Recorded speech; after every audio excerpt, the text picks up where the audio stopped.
Désormais rongé par une inaltérable soif de sang, l'État d'Israël mène des frappes sur plusieurs fronts. Gaza, le Liban et il y a quelque temps encore, l'Iran subissait la colère capricieuse de l'État chéri qu'est Israël.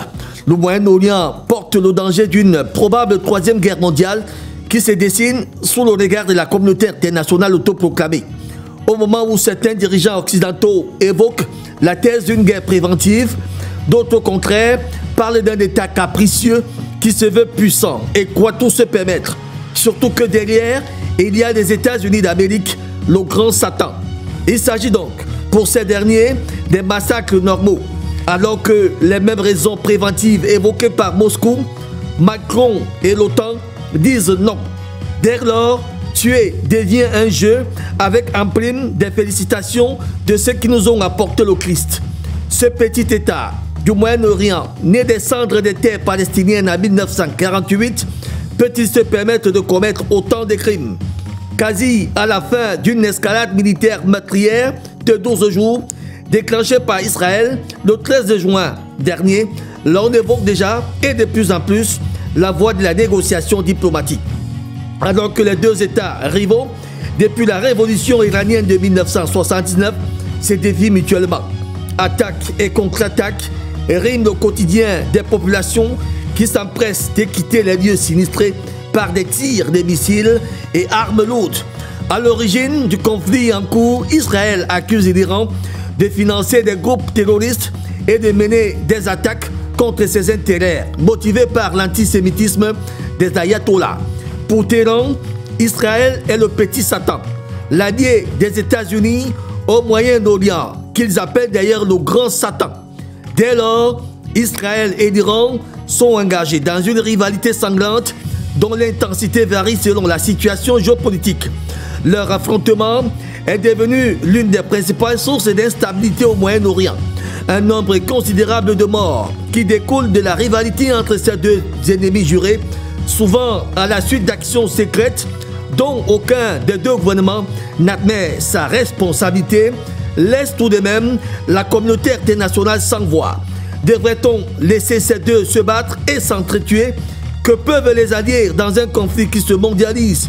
Comment comprendre que l'État d'Israël soit toujours concerné et même l'acteur principal des guerres au Moyen-Orient?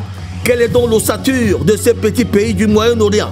Toutes ces questions et bien d'autres nous intéressent d'ailleurs ce jour dans le cadre de votre débat hebdomadaire. Bienvenue à tous et à toutes, bienvenue à la palabre intellectuelle, bienvenue au débat.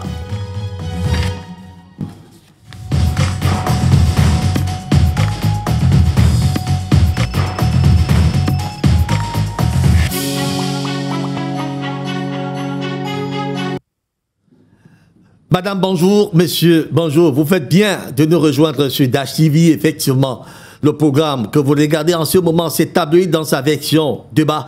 Nous sommes le vendredi 27 juin de l'an de grâce 2025. La thématique nous intéresse, vous intéresse également. Nous parlons du Moyen-Orient, suprématie. L'État d'Israël peut-il tout se permettre? Comprendre l'ossature de ce peuple? Voilà ce qui va nous tenir en haleine les 120 prochaines minutes avec un panel choisi pour la circonstance. Quelques-uns nous ont déjà rejoints dans ce studio 101 de la maison de diffusion de Dash TV. Nous émettons depuis Douala, au Cameroun, effectivement. Nous sommes visibles à travers nos différents bouquets. Vous pouvez nous avoir sur CanalSat via le canal 325 pour ceux qui sont hors de ce pays, ou Canal 5. Vous pouvez également nous avoir à travers StarTime, à partir du canal 792. Notre signal également visible à travers les réseaux sociaux et bien sûr Facebook, Instagram et tout le reste. Vous pouvez nous recevoir partout où vous êtes dans le monde entier. Merci de faire confiance à Dash TV et particulièrement à ce programme. Permettez-moi donc de vous présenter ce panel assez intelligent qui va diriger les débats d'ici quelques instants. Commençons par le Guadeloupéen, qui est celui qui nous attend depuis la Guadeloupe. Je rappelle qu'il est 4h40 là-bas en Guadeloupe. Le docteur Irénée Giniem. Docteur, bonjour. Bonjour Raoul. Bonjour au panel. Je ne vois qu'une seule personne sur le plateau. Je ne sais pas si les autres sont présents. Et Enfin, après une longue période disons, d'absence, je crois que les choses se remettent en place et c'est une bonne chose. Je suis content. Donc, bonjour au pasteur que j'ai vu et j'espère qu'on passera un bon moment et qu'on fera avancer la compréhension de la situation que vous venez d'évoquer.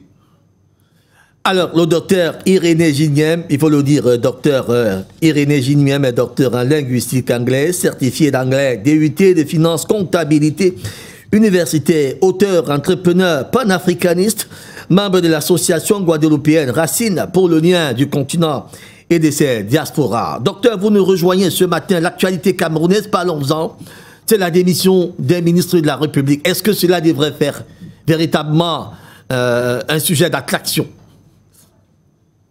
Ben forcément, puisque le contexte s'y prête, c'est les ministres, c'est les gens qui sont en plus, disons, au pouvoir depuis un certain temps. Donc, quand ils partent comme ça, il est normal que les observateurs et le public en parlent. Maintenant, dans quel sens en parle-t-on? On a évoqué le sujet la semaine dernière, et on est arrivé à la conclusion que ces deux personnes, et l'une en particulier, étaient des alliés du régime depuis très longtemps, et que, bon, finalement, leur départ n'est pas très significatif que ça, et peut-être tout simplement une façon de se positionner pour leur intérêt personnel, et que s'ils avaient l'intérêt du pays à cœur, ils auraient fait bouger des choses tout le temps qu'ils sont restés au pouvoir. Donc, ce que j'ai pu lire depuis la dernière fois ne m'a apporté rien de nouveau par rapport à ce qu'on a dit, par rapport à ce qui a été dit sur le plateau la dernière fois. Donc, mais bon, vous êtes au pays, donc peut-être que vous avez des informations que je n'ai pas. Donc, je compte sur vous aussi pour éclairer ma lanterne sur ce sujet.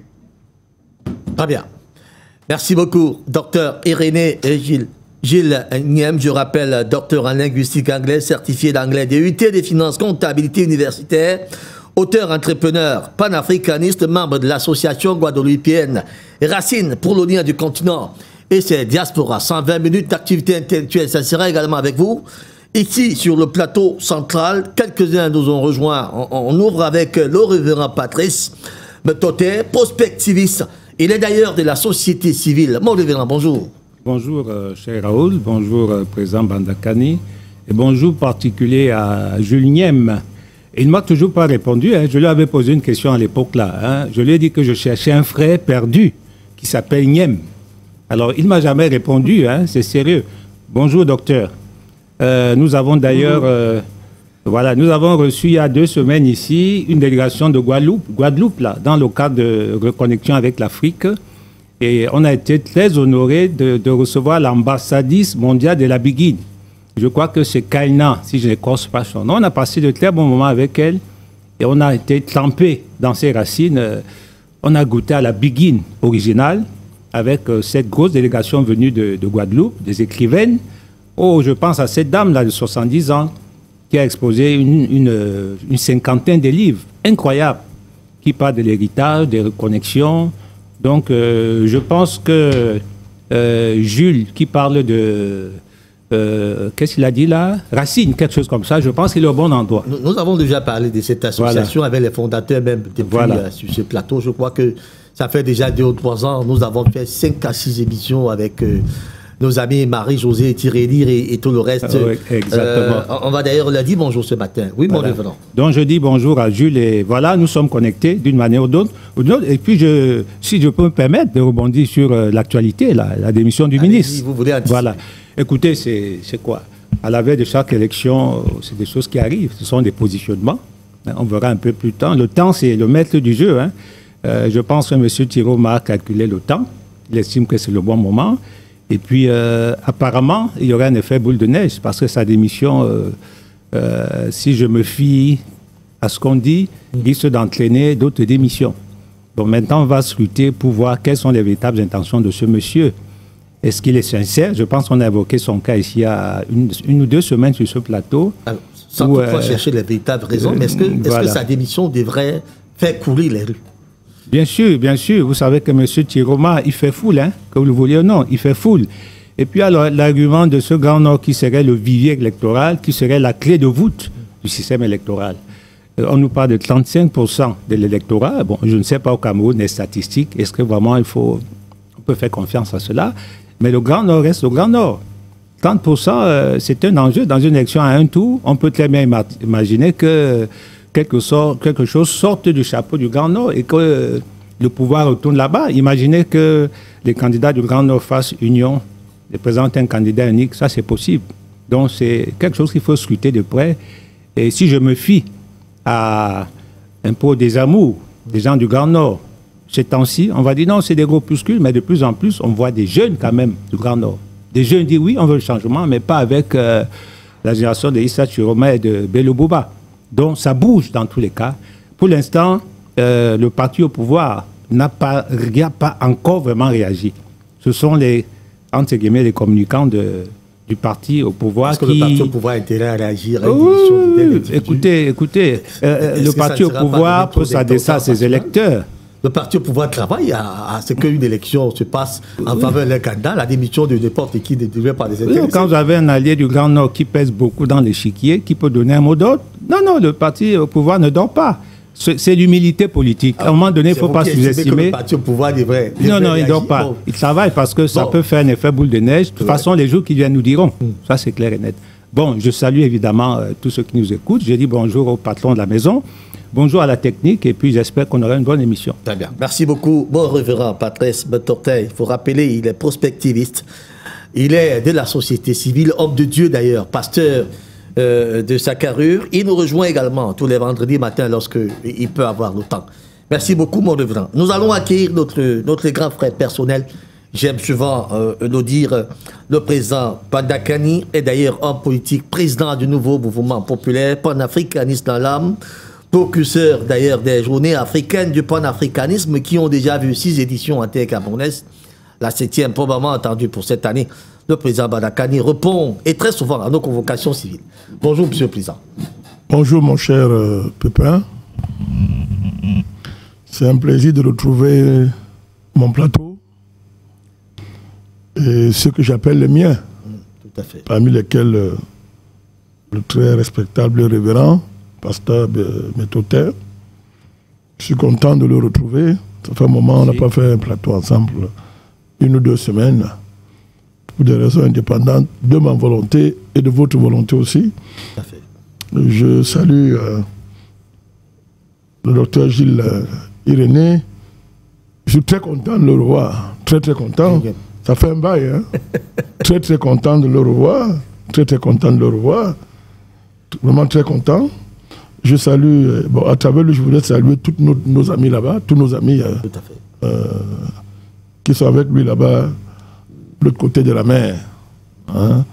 Les histoires de Dom-Tom, là, ça, c'est pas nos affaires, ça. Dom-Tom, c'est un langage créé par la France, un langage dénigrant, rabaissant.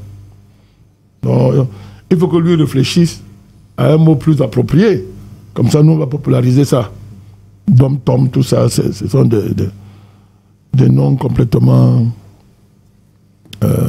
marqués, tristement, qui nous fait évacuer dès que possible. Donc, à travers lui, je salue tous nos amis là-bas, tous nos amis. Je suis content de retrouver les techniciens. Les techniciens qu'on ne voit jamais, mais c'est nous qu'on voit. Mais c'est et bien d'autres. Tous ces gens, bien sûr. C'est grâce aux techniciens qu'on nous voit. Je voudrais les témoigner toute notre reconnaissance pour les efforts qu'ils font pour qu'on soit à la page. Tout à fait. Et puis bon, je salue la maquilleuse, je l'ai retrouvée ce matin, notre chère Judith. Président Bandakani. Elle a pris soin de nos visages. Et comme toujours.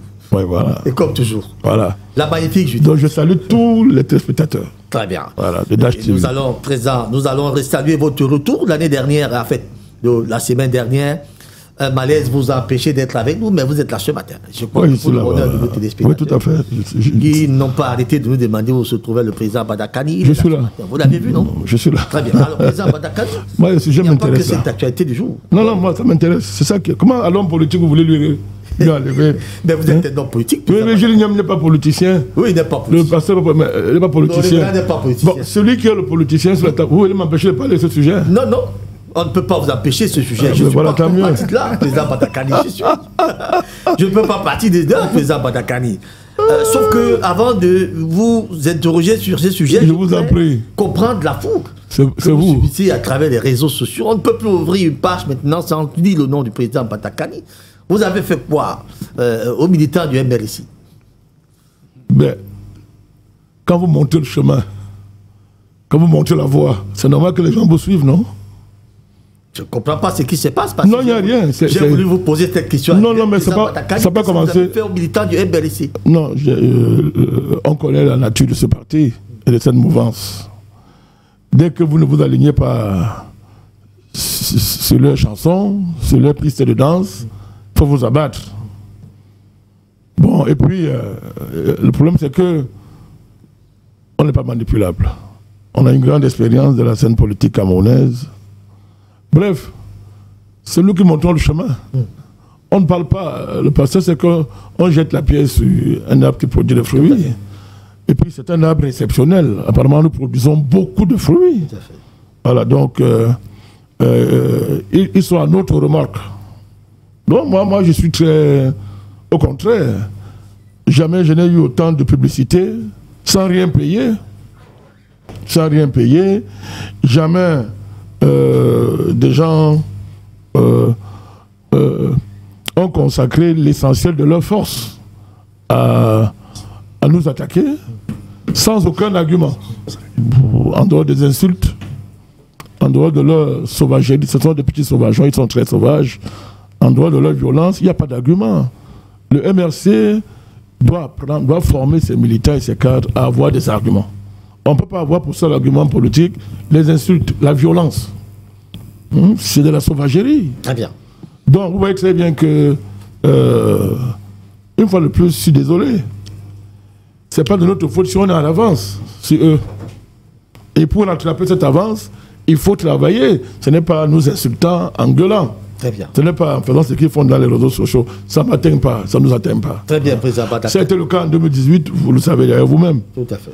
Vous voulez corrompre quelqu'un. Est-ce qu'on oblige quelqu'un à militer dans un parti politique? Pas du tout. Le professeur Kamto nous a fait une offre, nous l'avons rejetée. Parce que nous sommes convaincus qu'il n'est pas à la hauteur des enjeux du Cameroun. Il n'est pas à la hauteur. C'est vrai qu'en face, on ne peut pas entrer dans ce débat parce qu'en face, il n'y a pas de la réplique. Non, c'est connu. Je voulais juste vous interroger. Écoutez, sur ce qui vous arrive à travers les attendez, réseaux sociaux. c'est pas. Oui. C'est public ce que je dis. Hein. Oui, oui. C'est public. Oui. C'est connu. Oui. En 2018, c'est connu. Nous estimons qu'il n'est pas à la hauteur des enjeux du Cameroun. Il n'est pas à la hauteur. Tout à fait. Très bien. Peut-être qu'il faut qu'il... Attendez. Très bien, président Badakani. Attendez. Mais, non, je souhaite que je vous voulais chuter. Arrêtez-vous à ce stade. Je voulais chuter. Non, non, vous avez donné l'essentiel de ce que je voulais entendre. La suite maintenant... Il faut me laisser chuter. Non. La suite maintenant, c'est un autre débat. Ne chutez pas sur ça. Je vous donne un autre sujet maintenant qui vous permettra de chuter, président Badakani. Allons-y maintenant sur... le sujet d'ouverture qui m'intéresse, la démission des ministres de la République, qui semble véritablement faire beaucoup de bruit. Pourtant, quelques ministres ont démissionné dans ces pays, ça n'a pas fait de bruit. Pourquoi le cas de ces ministres semble intéresser les Camerounais? Ça participe de la surenchère politicienne. Je ne dis même pas surenchère politique. Hein. Attention, il y a une différence. Oui, la surenchère politicienne oui. Et partisane, oui. Motivée par la période dans laquelle nous vivons, une période préélectorale. Oui. Ça donne beaucoup de, bon, restons polis, de résonance à quelque chose qui me paraît vulgaire. Vulgaire. Je vais vous dire pourquoi. M. Touré Maestri a son premier coup de ce type. Que ce soit le ministre d'État Bello, en attendant ce qui sortira de sa réunion, je crois demain, ou c'est quand c'est demain. Ouais, demain. Voilà, demain. Je voudrais rappeler que le président Bello a été candidat dès les années 92. Les gens l'oublient. M. Bello était premier ministre, le président Idjo, il s'est réfugié au Nigeria, il est revenu, il a travaillé avec le président Biya, dès ce moment-là, Il a fait un congrès. Transport, attendez, non, je parle du président, ministre Bello. Oui. Chiroma, je viens après. Monsieur Bello est venu, il a pris la tête de l'UNDP dans des conditions qui ont régionalisé le parti. Et il faut voir ce que ça veut dire. L'UNDP à l'époque était l'un des rares partis qui avait une envergure nationale, une certaine envergure nationale. C'était dirigé à l'époque par feu Samuel Eboa. Tout à fait. Qui n'était pas n'importe qui dans ce pays. Quand M. Bello rentre d'exil, il régionalise l'UNDP. Il faut comprendre ce que ça veut dire. Au profit de qui? Du président Biya. On est dans la stratégie politique. Il est récompensé, on lui reverse tous ses droits d'ancien Premier ministre, etc. Donc, c'est une vieille alliance. Après, il a été candidat à l'élection présidentielle de 92. Je crois qu'il avait eu 14 ou 17%. Parce que nous sommes bons. Le ministre là, il va nous éclaircir, je pense. Il avait eu. Après, il y a éclatement de l'UNDP. Chiroma et M. Amadou Moustapha créent la NDP. Exact. Il faut suivre ça, créer la NDP. Et après, tous se retrouvent au gouvernement. Avec M. Biya dans le cadre d'une alliance. Tout à fait. L'un chargé des missions, l'autre ministre. Voilà. Après, Chiroma va connaître une traversée des déserts. Il va se battre bec et ongle. Pour créer ce parti. Non. Pour se rapprocher du président Biya. Le respect pour les fonctions qu'il occupe au Cameroun m'interdisent pour le moment de dire certaines choses le concernant. Mais je dis, il a tout fait. Pour se rapprocher du président là. Pour que le président Biya ait l'œil sur lui et le sorte de cette situation. La manière avec laquelle il a défendu le régime et le président Biya dans ses fonctions est à la hauteur du besoin qu'il a travaillé fortement dans le moment du désert. Aujourd'hui, il démissionne. Et pour nous, là, ce n'est pas un événement pour nous, plan politique. C'est un événement pour ceux qui attendent de telles démissions pour avoir une véritable stratégie politique. C'est un événement pour ceux qui pensent que le salut vient de ce type de démarche. C'est un événement pour ceux qui pensent que si ceux qui sont au gouvernement ne démissionnent pas, rien ne bouge au Cameroun. Je voudrais vous rappeler que ce n'est pas une stratégie politique en termes de changement, de véritable changement. Puisque si vous attendez des démissions de ce type pour soi-disant changer le Cameroun, vous ne le changerez pas parce que ceux qui démissionnent ils viennent là. C'est sur la base de quelle idéologie? C'est sur la base de quelle conviction politique? Puisque vous voyez très bien qu'il y a un problème éthique, il y a un problème d'honneur là-dedans. Vous ne pouvez pas travailler avec quelqu'un pendant près de 20 ans et vous dites qu'il est le diable après. C'est-à-dire que vous ne connaissez rien. Ça veut dire que vous n'avez rien fait à côté de lui. Et c'est ce que ça veut dire. Bon, à partir de ce moment-là, si on a affaire des personnes qui font la politique, ben on classe ce dossier. Vous ne pouvez pas accueillir les gens comme ça dans une équipe qui veut vraiment changer les choses et leur donner le premier rôle. Je répète encore plus que il vous dit que 20 ans, j'ai travaillé avec quelqu'un, 20 ans, ce monsieur n'a rien fait. Il n'a rien fait. Mais tu faisais quoi à côté de quelqu'un qui a fait pendant 20 ans et vous qui n'a rien fait? Donc toi-même, tu n'as rien fait. On parlait même plus loin. Ça veut dire que point de lui, tu travaillais contre lui. Tout à fait. Bon, je ne sais pas si vous mesurez. Non. Mais dans le bruit ambiant, on ne réfléchit pas. On ne réfléchit pas.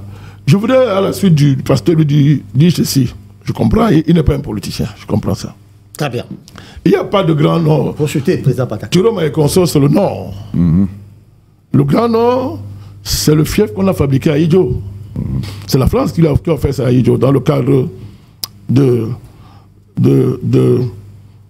la liquidation de la véritable indépendance du Cameroun, qui était en processus de réalisation. La France s'est mise en travers ce processus, c'est l'histoire, on connaît ça.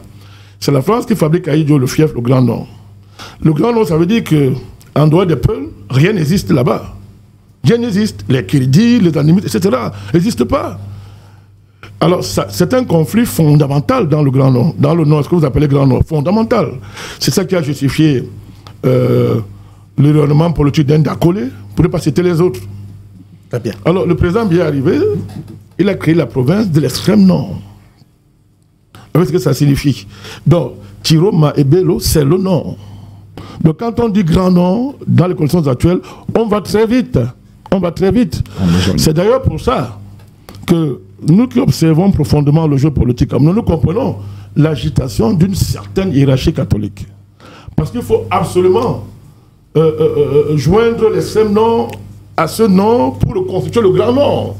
Dans la perspective des plans qu'on élabore, il est très tôt pour en parler. Quand ça sera mieux, on en parlera. Donc pour l'instant, c'est le Nord. Et ceux qui observent bien ne font pas l'horreur de donner à cette agitation préélectorale plus de valeur qu'elle n'en a. Parce que, sauf à croire que les populations du Nord sont la propriété privée de M. Chiroma, Président Badakani, ce n'est pas un sujet à l'ordre du jour. Laissez-moi chuter. Non, s'il vous plaît, président. On a un temps. Mais laissez-moi chuter. Nous sommes dans une émission de 2 heures. Nous avons un sujet principal qui prendra tout le temps nécessaire.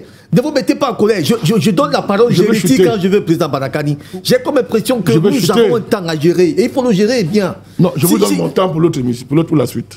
Allez-y donc, chutez. Oui, allez-y, chutez. Moi, c'est le sujet qui me passionne. C'est même plus que le sujet central. Je m'excuse. Hein. À mon avis, mon sujet central est plus important que la démission de C'est vous le patron sur le plateau. Je vous donne ma préférence. Donc, j'étais en train de chuter en vous disant que moi-même fait perdre mon fil. Non, c'est vous qui me faites perdre le fil, président Badakani. Parce que quand vous allez, vous ne voulez pas vous arrêter. Je t'ai dit donc que, sauf à croire que les populations du Nord sont la propriété privée des hommes politiques, en l'occurrence M. Chiroma, sauf à croire qu'ils sont de bétail électoral, je pense que logiquement, elles sont assez intelligentes pour comprendre qu'on ne peut pas faire confiance à quelqu'un qui est si malhonnête au point de dire que pendant 20 ans, celui avec qui il a travaillé n'a rien fait. Alors, je vous rappelle qu'il a entre 83 ou 87 conseillers municipaux dans le Nord, précisément dans le Nord. Il a quand même une base électorale bien assise dans le Nord. Je dis bien le Nord. Parce qu'il est d'ailleurs à son temps l'un des rares ministres dont la presse disait qu'il avait écrit une lettre d'emploi au président Paul Biya en lui disant qu'il allait battre les Barafa dans le Nord. C'était là son objectif. Effectivement, donc, le ministre Chiroma, il a une base dans le Nord. Il faut faire très attention avec de telles bases parce qu'on ne sait pas ce que ça peut dégénérer. Et vous avez si bien dit, président Badakani, l'Adamawa est contrôlé par Bello. Bello, à l'Adamawa, a une base bien assise, mieux que dans le Nord. Lui, c'est connu. Tout à fait, mieux que dans le Nord. Bello, c'est connu. Lui, n'est pas un poids politique. Tout à fait. M. Chiroma a lancé son parti grâce à l'appareil d'État. Tout à fait. N'oubliez pas ça. L'UNDP a un pouvoir politique avec ses 7 députés et bien d'autres. L'UNDP, ça pèse. Lui, il pèse mieux que M. Chiroma. Tout à fait. Évident. Alors, bon, les deux personnalités-là, est-ce qu'elles peuvent faire le poids dans le Nord? On verra bien ce que ça donnera. En tout cas, président Badakani, avec votre permission, nous ferons un débat là-dessus pour voir la conséquence que nous pourrons avoir de la démission du Chiroma et peut-être Bello Boba Margaré, dont le parti presse déjà pour une position officielle. Sera-t-il candidat aussi, comme Chiroma l'a fait? On verra bien. Le quatrième invité, le troisième sur ce plateau, c'est notre invité d'ailleurs d'honneur ce matin. Et il nous rejoint quand cela est possible. Et sa présence ici nous réjouit tous. En tout cas, lui, c'est Simon-Pierre Omba Mbida, ministre plénipotentiaire, diplomate, chef d'antenne des relations extérieures à Douala, expert des questions de politique internationale, nous rejoint. Monsieur le ministre, bonjour. Bonjour, monsieur Mbena. Très heureux de vous retrouver, de retrouver l'équipe, le président Badakani, le pasteur ici présent. Donc, c'est une équipe familière. On ne sait pas si on s'est dit bonne année. Si, quand même, on s'est déjà dit bonne année. Je crois que depuis le début de l'année, on s'est déjà retrouvé. C'est ça. Bon, peut-être que oui, c'est un autre message que monsieur le journaliste nous lance. Président Badakani, on ne sait pas si on s'est dit bonne année. Président Badakani, vous êtes dit bonne année avec monsieur le ministre. Donc, vraiment, c'est avec un plaisir toujours renouvelé que je viens à l'émission. Donc, bonjour à tous les téléspectateurs. Donc, je suis très heureux d'être là ce matin. Monsieur le ministre, vous avez le droit de réserve, mais je ne sais pas si je peux me permettre également de demander votre avis sur la démission des ministres de la République. Non, il n'y a pas de souci. Non, je peux m'exprimer là-dessus. Bon, c'est une question nationale qui intéresse tous les citoyens. Je suis un citoyen camerounais, donc je peux en parler. Non, pour moi, il n'y a rien de nouveau. Bon, je vais rejoindre un peu ce que le président disait. C'est une question que je connais un peu parce que c'est une vieille pratique des élus du Nord. C'est-à-dire qui date des années pré-indépendance, après indépendance. C'est-à-dire que les gens du Nord ont cette habitude de démissionner pour contraindre les autorités en place à changer de politique ou à déstabiliser, prendre le pouvoir. Mais sauf que je crois qu'ils se trompent d'époque. En 1958, quand le président Idjo l'a fait, nous étions dans un régime parlementaire. Les ministres du Nord peuvent bien démissionner, ça ne changera pas, ce n'est pas nouveau. Hein, depuis le retour de la démocratie, on a vu ces manœuvres. Ça ne change rien. Il y a eu trois ou voilà. 4 ministres qui ont là, aujourd'hui, nous sommes dans un régime qu'on dit semi-présidentiel. Donc, ils peuvent partir. Ce n'est pas ça qui va faire perdre le pouvoir au président Biya. C'est-à-dire que ça ne va pas le déstabiliser. Il peut même pas faire des remaniements ministériels. Que l'équilibre va continuer. Donc, je crois que cette vieille technique n'honore pas les hommes politiques du Nord. Et de vouloir déstabiliser le pays de la sorte, ça ne marche pas. Parce que vous ne pouvez pas être, comme l'a dit le président Bandakani tout à l'heure, pendant 20 ans dans une équipe politique et dire aux gens que voilà des gens qui nous torturent depuis 43 ans, vous êtes un des acteurs majeurs qui a défendu ce régime, vous êtes dans l'équipe et à quelques encablures l'élection présidentielle, vous jetez l'éponge en disant non, c'est le diable, c'est ceci, bon, vraiment, ce n'est pas possible. Donc pour moi, je suis indigné de voir ça en politique. Ça montre que nous n'avons pas d'hommes politiques d'envergure véritablement nationale. C'est des hommes, ce sont des animaux politiques, comme on dit. Hein, il n'y a aucun homme d'État. J'ai entendu dire que bon, le ministre Yuma est un homme d'État. Ce n'est pas un homme d'État. Un homme d'État, c'est quelqu'un qui a une constance, qui a des valeurs, qui a des convictions et qui s'assume. Donc, venez dire aujourd'hui, on va faire porter le chapeau à un seul homme. 20 ans plus tard, ce n'est pas sérieux. Donc, et il y a ce qu'on appelle la solidarité gouvernementale. Vous ne pouvez pas être dans un gouvernement et vous dire, bon, moi, si ça a échoué, ça n'a pas marché, je n'avais rien à faire là-dedans, j'avais un petit rôle. Non, vous êtes dans l'équipe. Quand ça marche bien, tout le monde prend les lauriers. Mais quand ça va mal, vous pensez vous dédouaner en vous éloignant, en disant que non, demain, il ne faut pas me comptabiliser les échecs et tout, parce que je ne tenais pas les rênes du pouvoir. Non, ça ne marche pas. Parce que mon rôle était très petit. Voilà, donc je crois que les Camerounais sont assez matures, et surtout les populations du Nord. Et je reviendrai un peu sur cette fiction du Grand Nord. Hein, le président Bandakani l'a évoqué tout à l'heure. Je crois que s'il y a une région, du moins des régions les plus, comment dire, divisées et éclatées au Cameroun, c'est ce qu'on appelle le Grand Nord. Parce que dans le Grand Nord, vous avez beaucoup de groupes ethniques. Ce n'est pas un groupe homogène. Ils ne parlent pas tous la même langue. Donc c'est une fiction. Quand on dit, ils ont peut-être une langue véhiculaire qui est le Fulfulde. Mais là-bas, vous avez des groupes qui sont totalement différents et qui sont antinomiques ou antithétiques. Je ne sais pas, le terme, vous allez le trouver. C'est-à-dire des groupes qui s'opposent au plan traditionnel, au plan sociologique. Donc, non seulement vous avez les Peuls, vous avez les Kiri, on l'a évoqué, on avait les Moundans, les Toupuri, les Mousgoum, les Boum, les Massa, ils sont nombreux. Et chacun a sa langue particulière qui ne correspond pas à celle de l'autre. Je crois qu'au Cameroun, s'il y a un groupe étalé sur plusieurs régions qui est homogène, c'est le groupe Beti. Je crois. Hein? C'est le seul, parce que du centre au sud à l'est, c'est la même langue. Donc, cette fiction qui a été établie, comme l'a si bien dit le président Bandakani, c'est effectivement à l'époque coloniale, pour asseoir le pouvoir d'Aïdjo, on parle du Grand Nord comme c'était un groupe puissant, et qu'ils font, je ne sais pas, j'entends des bêtises du genre, ils font 40% de l'électorat. C'est faux. Il faut arrêter de dire des bêtises aux Camerounais. Ils ne font pas 40%. Sinon, à eux seuls, l'élection est à un tour. Il suffirait qu'ils aillent et puis tout le Nord va voter, mais c'est faux. Donc je crois qu'il faut arrêter de raconter ce genre de bêtises. Au Cameroun, pour gagner l'élection, il faut avoir toutes les régions. Même si le ministre Chiroma va à l'élection présidentielle demain, en supposant même qu'il ait tout le Nord derrière lui, il ne gagnera pas cette élection présidentielle.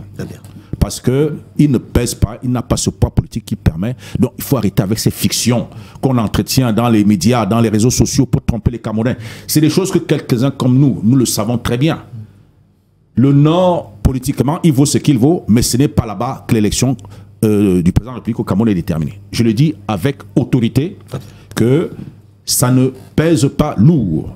Donc, pour dire que, pour moi, c'est un non-événement. Alors, c'est juste pour faire la surenchère à quelques encablures de l'élection présidentielle. Peut-être que le ministre Chiroma a appris qu'il ne serait pas de la prochaine équipe. Alors, il fait jouer des coups pour dire, bon, voilà, je suis présent, je suis là. Peut-être que c'est pour ça qu'il le fait.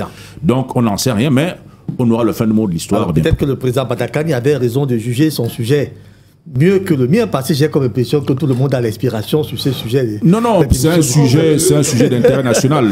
Pas...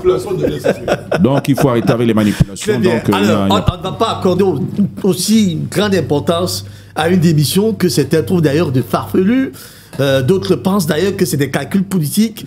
La mangeoire, peut-être, elle était devenue très petite au point où il faut quand même s'en plaindre un peu, du ministère des Transports au ministère de l'Éducation, puis, ministère des Transports au ministère de la Communication, puis celui de l'emploi et de la formation professionnelle. On se demande bien, l'emploi et la formation professionnelle, peut-être qu'il n'y a pas d'activité là-bas. Au ministère de la Communication, c'était une conférence de presse toutes les semaines, c'était 50 millions de francs CFA minimum. Toutes les semaines qu'il fallait distiller dans les conférences de presse. Et vous le saviez, au ministère des Transports, c'est une affaire de TNT qui poursuit encore M. Chiroma avec ces 200 millions de francs CFA. C'est par là où c'est parti.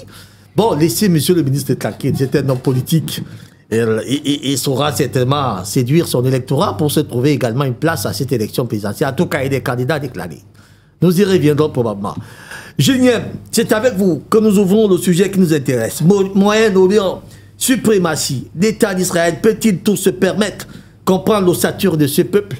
Alors, comprenons d'ailleurs l'ossature du peuple israélien. On sait qu'il est né en 1948, si j'ai bonne date, issu d'ailleurs des cendres des terres palestiniennes, comme bien tu vas le dire. Ce petit État a l'air d'être très puissant aujourd'hui. Quel est son problème? Est-ce que la puissance est un problème, Raoul? Il faudrait plutôt dire quelle est l'origine de sa puissance, à mon sens. Eh bien, ce que je vois, moi, c'est qu'il est soutenu. Il a des soutiens très forts dans le monde entier. Des soutiens objectifs qui lui procurent des armes, qui lui procurent le poids politique qu'il a pour un petit État, mais aussi le soutien moral, apparemment, puisque on en parlait la semaine dernière, et on en a parlé aussi dans ton émission avant, dans nos pays, surtout les gens prient pour Israël. Donc, on est des Africains, vu nos croyances, cela, normalement, apporte de la puissance à Israël, puisque les gens prient pour Israël, à mon sens, plus à tort qu'à raison. Donc, voilà, je crois que, en l'occurrence, pour ce qui s'est passé ces derniers temps, on se rappelle, on a parlé la semaine dernière, je crois, on se rappelle que Netanyahou a été l'un des premiers dirigeants étrangers à aller à la Maison-Blanche pour voir Donald Trump. On avait fait allusion dans ton émission, on voit maintenant que c'était certainement pour mettre sur pied la stratégie qui permettrait d'attaquer l'Iran. Je ne sais pas si je mets la charrue avant les bœufs, mais on comprend aussi que dans disons, la négociation qui a dû se passer avec le président américain, Netanyahou a dû demander à Donald Trump de taper sur l'Afrique du Sud, comme il l'a fait juste après, en disant qu'il y avait génocide de Blancs en Afrique du Sud. On comprend aussi que lorsque Donald Trump a déclaré que toutes les personnes qui étaient ennemies d'Israël étaient ennemies des États-Unis, en l'occurrence le président du tribunal pénal qui avait condamné Israël et ses dirigeants. Donc, Israël a des soutiens très forts. Et je sais que moi qui suis angliciste et qui m'intéresse beaucoup au monde anglophone, j'ai toujours été étonné, disons, du soutien indéfectible des dirigeants comme, des dirigeants anglais, britanniques, Keir Starmer, aujourd'hui, à l'époque, Rishi Sunak, quoi que Israël fasse, ils ont toujours le soutien de l'Angleterre. Ils ont toujours le soutien aussi du président Macron en France. Hein. Je n'ai pas suivi l'actualité hexagonale ces derniers temps, mais je ne sais pas où en est le curseur du soutien du président Macron à Israël. Ils ont le soutien du Parlement français. Donc, il y a quelque chose, quoi. C'est vrai, la question, elle est intéressante, mais j'espère les fins politiciens qu'il y a sur le tableau et aguerris vont peut-être, moi, m'informer là-dessus, parce que c'est une question que je me suis posée aussi. Qu'est-ce qui fait le pouvoir d'Israël, hein? Donc, il y a certainement des choses comment dirais-je, de plus subtiles, de secrètes, des choses qu'on ne connaît pas, des choses qui tiennent peut-être de secrets, peut-être kabbalistiques ou des choses comme ça, je ne suis pas au courant. Mais c'est étonnant, hein? Et là, du coup, c'est clair. Alors, on l'a perdu, hein. On reviendra le temps de le retrouver. Alors, parole pleine aux diplomates, monsieur le ministre, c'est vous qui êtes l'expert sur des questions d'actualité internationale. est-ce qu'on peut avoir une idée de l'ossature de l'État d'Israël? Israël, bon, on le sait, c'est l'État qui a été créé après la Seconde Guerre mondiale. Je crois qu'il y avait une dette morale de l'Occident. Après ce qui a été appelé la Shoah, le pogrom, le génocide des Juifs, le massacre des Juifs par Hitler, les puissances occidentales avaient ce devoir moral, enfin, de doter ce peuple d'un État, ce peuple qui errait depuis près de 2000 ans à travers le monde. Et je crois que pour essayer de réparer, un peu commencer un travail de réparation, ils ont décidé de les ramener sur les terres mythiques qui nous sont comptés dans la Bible, les terres de la Palestine. Donc, on les a ramenés là-bas de force. Il y a, je crois, toute une histoire là-dessus, le fameux film Exodus, qui raconte un peu comment ils sont partis de Pologne, en tout cas de beaucoup de pays d'Europe, parce que c'est des Juifs qui étaient en Europe, qu'on a déportés en Israël. C'est eux qui vont aller fonder l'État d'Israël, par la force. Déjà, parce qu'il y a eu la guerre pour chasser les Arabes qui étaient présents sur le terrain. Donc, je pense que à partir de ce moment-là, on peut comprendre les solidarités qu'il va y avoir, parce que les pays, les alliés qui vont battre l'Allemagne nazie, et tous les autres pays de l'Axe, c'est-à-dire le Japon et la Russie communiste, du moins l'Italie, parce que la Russie communiste était dans le camp des alliés, mais un peu séparé, mais l'Axe, c'était l'Allemagne, l'Italie et le Japon qui ont été vaincus. Donc à partir de ce moment-là, les alliés qui prennent les choses en main, ils se donnent un mot d'ordre. Il n'est pas question qu'ils échouent. Donc la force d'Israël, la puissance d'Israël que nous connaissons aujourd'hui, c'est d'abord le soutien indéfectible et inébranlable des États-Unis, associé à tous les pays occidentaux, c'est-à-dire puissants, qui sont aujourd'hui la France, la Grande-Bretagne et l'Allemagne, qui s'est alliée au camp occidental, évidemment, donc qui soutiennent à bout de bras Israël. Sans le soutien de ces puissances occidentales, Israël, dans son environnement politique, géographique, ne pèserait pas lourd. Donc, tout le développement qu'il y a en Israël, toute la puissance militaire qu'il y a là-bas, la puissance économique, ça vient de l'Occident. Donc, Israël est considéré dans cet océan de régimes, j'allais dire un peu totalitaires, où il n'y a pas vraiment la démocratie que nous connaissons. C'est une démocratie occidentale. Parce que Israël, c'est un pays qui est considéré comme un pays libéral, une démocratie occidentale, comme on peut l'avoir aux États-Unis, comme on peut l'avoir en Europe de l'Ouest. Donc, c'est la même chose. Donc, ça nous permet de comprendre d'où vient sa puissance et d'où vient son organisation. Et connaissant la solidarité occidentale telle qu'elle fonctionne, on peut donc bien comprendre que ces pays qui ont créé de toutes pièces l'État d'Israël et dont les populations actuelles viennent essentiellement d'Europe, ne peuvent pas laisser tomber leurs créatures. Et donc, tant qu'il y aura l'Occident fort, avec à sa tête les États-Unis, ajouter à cela des considérations religieuses et bibliques. Vous savez que les États-Unis sont un pays très religieux. Je crois que le professeur l'a dit tantôt que dans le monde entier, pratiquement, dans les Saintes Écritures, on prie pour eux, même de manière inconsciente.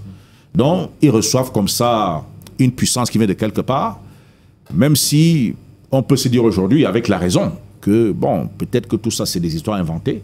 Bon, moi, je suis un croyant, mais je lis quand même ce qui se passe. On dit, tout ça, c'est des hommes qui ont écrit, ils se sont donné un certain poids, le peuple élu et tout et tout. Bon, mais n'empêche que ça permet d'envoyer des énergies à ce peuple qui sert évidemment, mais je crois plus à ce que je viens de dire tantôt, que c'est plus le soutien des puissances occidentales. D'où vient l'orgueil de ce peuple? Bon, l'orgueil, bon, je ne sais pas. Le général de Gaulle, à l'époque, en 67, avait parlé d'un peuple dominateur. Au centre de tout je crois que ça vient de certains écrits, c'est-à-dire il joue de ce qui est dit. Bon, la Bible, c'est un livre qui est connu partout. Dieu nous indique qu'il a choisi le peuple d'Israël, qui est un petit peuple, il les a choisis parmi d'autres. Donc je crois que tout ça a joué dans leur imaginaire et qui fait qu'ils se prennent pour des gens d'exception.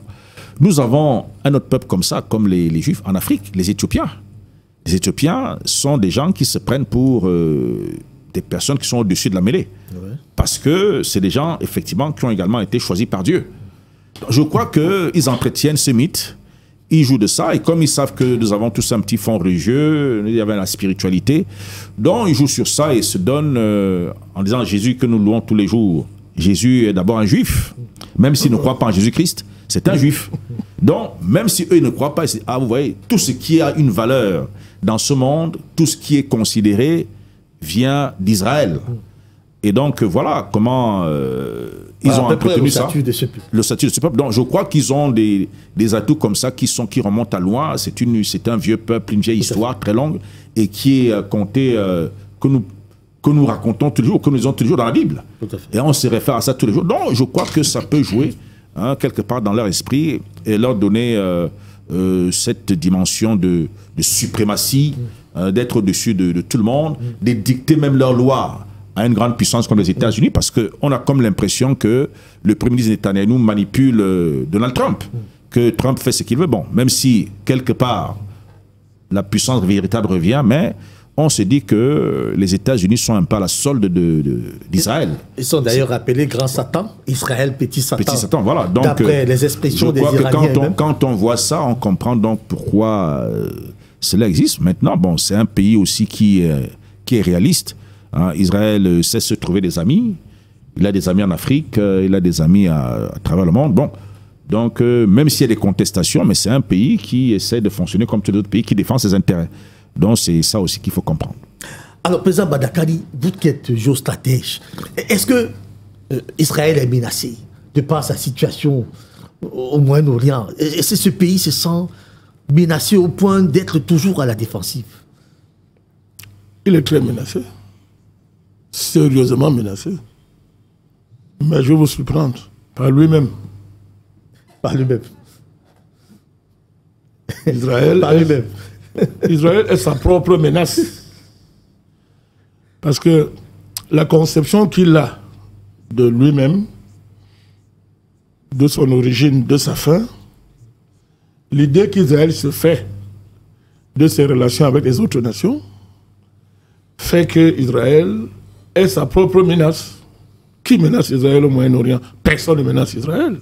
C'est la création d'Israël qui est la menace fondamentale dans le Moyen-Orient et dans les relations internationales. Donc il ne faut pas qu'on inverse les choses. Israël, c'est une menace pour le monde entier. C'est une menace pour la paix mondiale. Voilà un pays qui ne respecte aucune résolution de l'ONU, qui foule au pied le droit international, qui tue les dirigeants étrangers comme bon lui semble, qui menace, assassine les gens dans le monde entier comme bon lui semble, au nom de sa prétendue élection. C'est quand même extraordinaire. Israël, on va dire les choses comme elles sont, hein. C'est un État nazi. Le nazisme, de manière fondamentale, c'est la conception de la supériorité d'un peuple sur les autres. Sur les autres. Hitler, la supériorité de la race aryenne, sa pureté. Israël est bâti sur ce fondement-là. C'est ça l'idée du peuple élu. Hein. C'est un État colonial. Il pratique la colonisation jusqu'aujourd'hui sur les terres palestiniennes. Jusqu'aujourd'hui. C'est un État d'apartheid. Vous avez, là, Netanyahu, un de ses projets, c'était d'inscrire dans la Constitution l'idée qu'on a fait à une nation juive. C'est-à-dire que, c'est grave, quand vous faites ça, ça devient comme à l'Afrique du Sud. C'est-à-dire que vous aurez deux catégories de races là-bas. La racialisation d'Israël, telle que Netanyahu l'envisage, lui et ses alliés, va aboutir à l'extinction juridique et constitutionnelle des autres habitants de ce pays qui ne sont pas juifs. C'est un État criminel et assassin, terroriste. C'est un État terroriste. Il sème la terreur. Tout ce qu'il a dit là est documenté et démontré. Hein? Je parle devant un diplomate. Ce qu'il dit là est documenté et démontré. C'est pas, on parle pas en l'air. Tout à fait. Voilà, donc, il sème la terreur dans tout le Moyen-Orient à partir de l'idée qu'il s'est fait de ses frontières. Il n'a pas de frontière. Quelle est la frontière d'Israël? C'est la frontière qu'eux, ils se donnent. Le grand Israël. Ce qui suppose de découper la Syrie, de découper l'Égypte, de découper tous les pays de cette... la Jordanie. La Jordanie, là, c'est dans leur poche. Mais c'est incroyable. On ne conçoit pas un pays qui a une telle idée de lui-même. Donc il faut d'abord qu'on décrive à quel état on a affaire. Il est au-dessus de l'ONU. Il est au-dessus du droit international. Il est au-dessus de tout le monde et il se conçoit et se pense comme tel. Netanyahou en est l'expression la plus caricaturale, mais même la gauche israélienne partage ce fond-là. Les méthodes sont peut-être différentes, mais ils partagent tout ce fond-là. Ça s'appelle le sionisme. Donc, la principale menace qui pèse sur le monde, c'est l'État d'Israël. À ne pas confondre avec les Juifs. Hein. Je parle de l'État d'Israël, pas confondre avec les Juifs. Il faut faire la confusion. Oui. Tout à l'heure, le docteur Géniam nous a posé la question d'où venait l'origine de sa puissance. Mais c'est un peuple très organisé. Et le sionisme est encore plus organisé. Puisque le sionisme, on n'a pas le temps d'en parler ici, c'est l'idée de prendre le peuple juif en otage pour le mettre au service d'un projet qui est ce qu'on voit, c'est le talmudisme. Oseh Belek n'est pas là, et il connaît très bien cette affaire. Et quand vous lisez les principes du Talmud, vous avez froid. C'est-à-dire, c'est effrayant ce qui est dit là-dedans. C'est effrayant. Netanyahou, c'est un talmudiste. Assumé, il ne cache même pas. C'est incroyable. Ils sont très organisés. Il ne faut pas réduire Israël à sa portion territoriale. En termes d'organisation, c'est l'organisation planétaire. En termes de puissance de lobby. En termes de puissance financière. Vous le trouvez dans tous les pays du monde. Tous les pays du monde. Le Mossad tue partout où il veut. Il tue. Il n'a pas... le champ territorial du Mossad, ça n'a pas de limite. Pour parler seulement du Mossad. Sa puissance vient du fait que ses fondateurs sont les grands financiers de cette terre. Et la maîtrise du secteur de la finance vient de très loin. Il faut remonter très très loin pour voir comment ils ont réussi à maîtriser et à avoir le contrôle sur tous les circuits financiers de la planète, mon cher Pépin. Mais si vous avez l'argent, vous contrôlez le monde entier. Tout à fait. Ils maîtrisent la finance. L'orgueil d'Israël, quelqu'un a demandé d'où vient son orgueil. Mais ça vient de son père. Il est le pasteur devant nous. On nous dit que c'est le peuple de Dieu. C'est quel Dieu? On parle de quel Dieu? Tout à l'heure, le ministre Ombois, avec toute la diplomatie liée à sa fonction, il nous interpelle élégamment. C'est tout à fait. On parle de quel Dieu? C'est le peuple de Dieu. C'est quel Dieu? Vous croyez que si Dieu veut créer un État, il fait comme ça? Le vrai Dieu? Dieu a créé le monde en tuant qui? Mais prenons le principe biblique. Est-ce que pour créer le monde, Dieu a assassiné les gens partout? Pas du tout. Et c'est pour créer un petit État qui va tuer le monde entier? Mais il faut réfléchir simplement. Quand on a un peu d'utilité théologique, on ne parle pas n'importe quoi. C'est du banditisme théologique. Israël, c'est un État diabolique. Pas avoir peur le mot. Dieu ne peut pas se comporter comme ça. Mais il faut raisonner. Dieu, pour créer le monde, a tué qui? Pépin. On nous a dit, c'est pas la parole que Dieu a créé le monde. Monsieur le pasteur, c'est pas la parole. Il dit la chose est. Mais pour créer un État... la chose est réaliste. Il dit d'après les principes bibliques. Tout à fait. Il ne met pas ce principe-là. Et d'ailleurs, c'est même pas faux, puisque d'autres principes cosmogoniques, etc., ne sont pas loin de ça. Donc, je vous dis, est-ce que Dieu, pour créer un État, a besoin de mettre le monde entier en danger, de tuer tout le monde? Il faut qu'on réfléchisse. Cette aliénation spirituelle et religieuse, le ministre l'a dit, est à l'origine du transfert puissant d'énergie que nous faisons inconsciemment à ce peuple-là, et ça nous entraîne à ce qu'on voit là. C'est un état diabolique. Son orgueil vient de son père. Satan, toujours du point de vue de la Bible, un des critères de Satan, c'est l'orgueil. C'est l'amour de l'argent, la cupidité. Mais tout ça, tout ces traits-là, on voit ça sur ce peuple-là. Il fait la guerre à tout le monde. Voilà un malade mental qui a la tête d'Israël. En moins d'un an, regardez le nombre de guerres qu'il a engagés. Regardez le nombre de guerres qu'il a engagés. Alors, nous parlons là. Mais on devrait avoir honte. Mais on parle de quel Dieu? Dieu, c'est un génocidaire. Gaza, c'est quoi? C'est un génocide. En plein début du XXIe siècle, on laisse un homme exterminer une population sous nos yeux. En disant que non, c'est le peuple élu. Dieu, c'est un génocidaire. On parle de quel Dieu? Ce monsieur, c'est un buveur de ça. C'est un assassin, Netanyahou. Dans un monde sérieux, on l'aurait arrêté, on l'aurait fusillé, pendu, exécuté. C'est pas un être humain. Très bien, président Bandakani. Allez-y. Ce que je dis n'est pas contestable. Tout à fait, tout à fait. Ce sont des faits que je mets sur la table. Mais je n'ai pas la foireur d'un diplomate, mais quand je parle de ces choses, mes cheveux se dressent parce que c'est incompréhensible. Et on nous dit que c'est une démocratie. L'Occident protège ça. L'Occident est cause de l'Occident à Gaza. Les dirigeants du monde entier se taisent. Les autorités morales se taisent. Les autorités religieuses se taisent. On est dans quel monde? Tout ça devient un petit pays dirigé par un fou, un malade mental, un criminel. Donc c'est de ça qu'il s'agit. Et Israël, c'est une hérésie universelle qui doit nous faire réfléchir. Pour savoir qui nous sommes exactement. Si on peut avoir peur d'un faux Dieu qu'on nous présente, parce qu'on aura passé au circuit financier qu'il maîtrise, les gadgets technologiques, mais les gadgets technologiques qu'il vous présente tous les jours. Vous n'aurez pas accès à ça. Tous ces dirigeants qui ont peur de la mort vont se cacher derrière Israël. Voilà leur dôme de fer qui est devenu un dôme d'agile. S'ils ne peuvent pas se protéger eux-mêmes, ils vont protéger qui? Il faut mettre cet État au banc de la communauté internationale, la communauté mondiale, le normaliser. C'est un État anormal. Il faut le normaliser par tous les moyens nécessaires. Et l'Iran a commencé à faire le travail. On doit le mettre en lieu sûr. Il faut le normaliser. Sinon, tout ce que nous racontons sur le droit international, il faut arrêter ça. Ça veut dire que l'humanité, c'est une sauvagerie, c'est une jungle, il n'y a pas de droit, il n'y a rien. Dites-moi pourquoi. Expliquez-moi l'exception d'Israël. Expliquez-moi ça. Ça a quel fondement? Sur le plan de la théologie, ça n'existe pas. Sur le plan eschatologique, c'est faux. Sur le plan religieux, c'est faux. Sur le plan politique, il n'y a rien qui justifie ça. Comment on peut expliquer au monde entier qu'il y a le monde à part, il y a des criminels à part qui tuent, violent, égorgent, boivent du sang?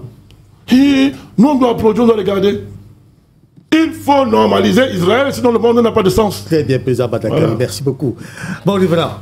Peut-être vous attaquez immédiatement au regard de tout ce que vous avez suivi sur ce plateau. Vous savez, lorsque vous parlez d'Israël, c'est tellement profond, c'est tellement paradoxal. Et à la fin, ça devient inquiétant. Moi j'ai deux façons de réfléchir. Vous savez, quand je réfléchis, je peux faire la même chose pour Israël. C'est-à-dire, lorsque je ferme les yeux, vous savez, on nous a appris à prier en fermant les yeux. Pourquoi? C'est pour avoir un peu plus de profondeur. Quand je ferme les yeux, je pense à Israël, je vois le bon côté.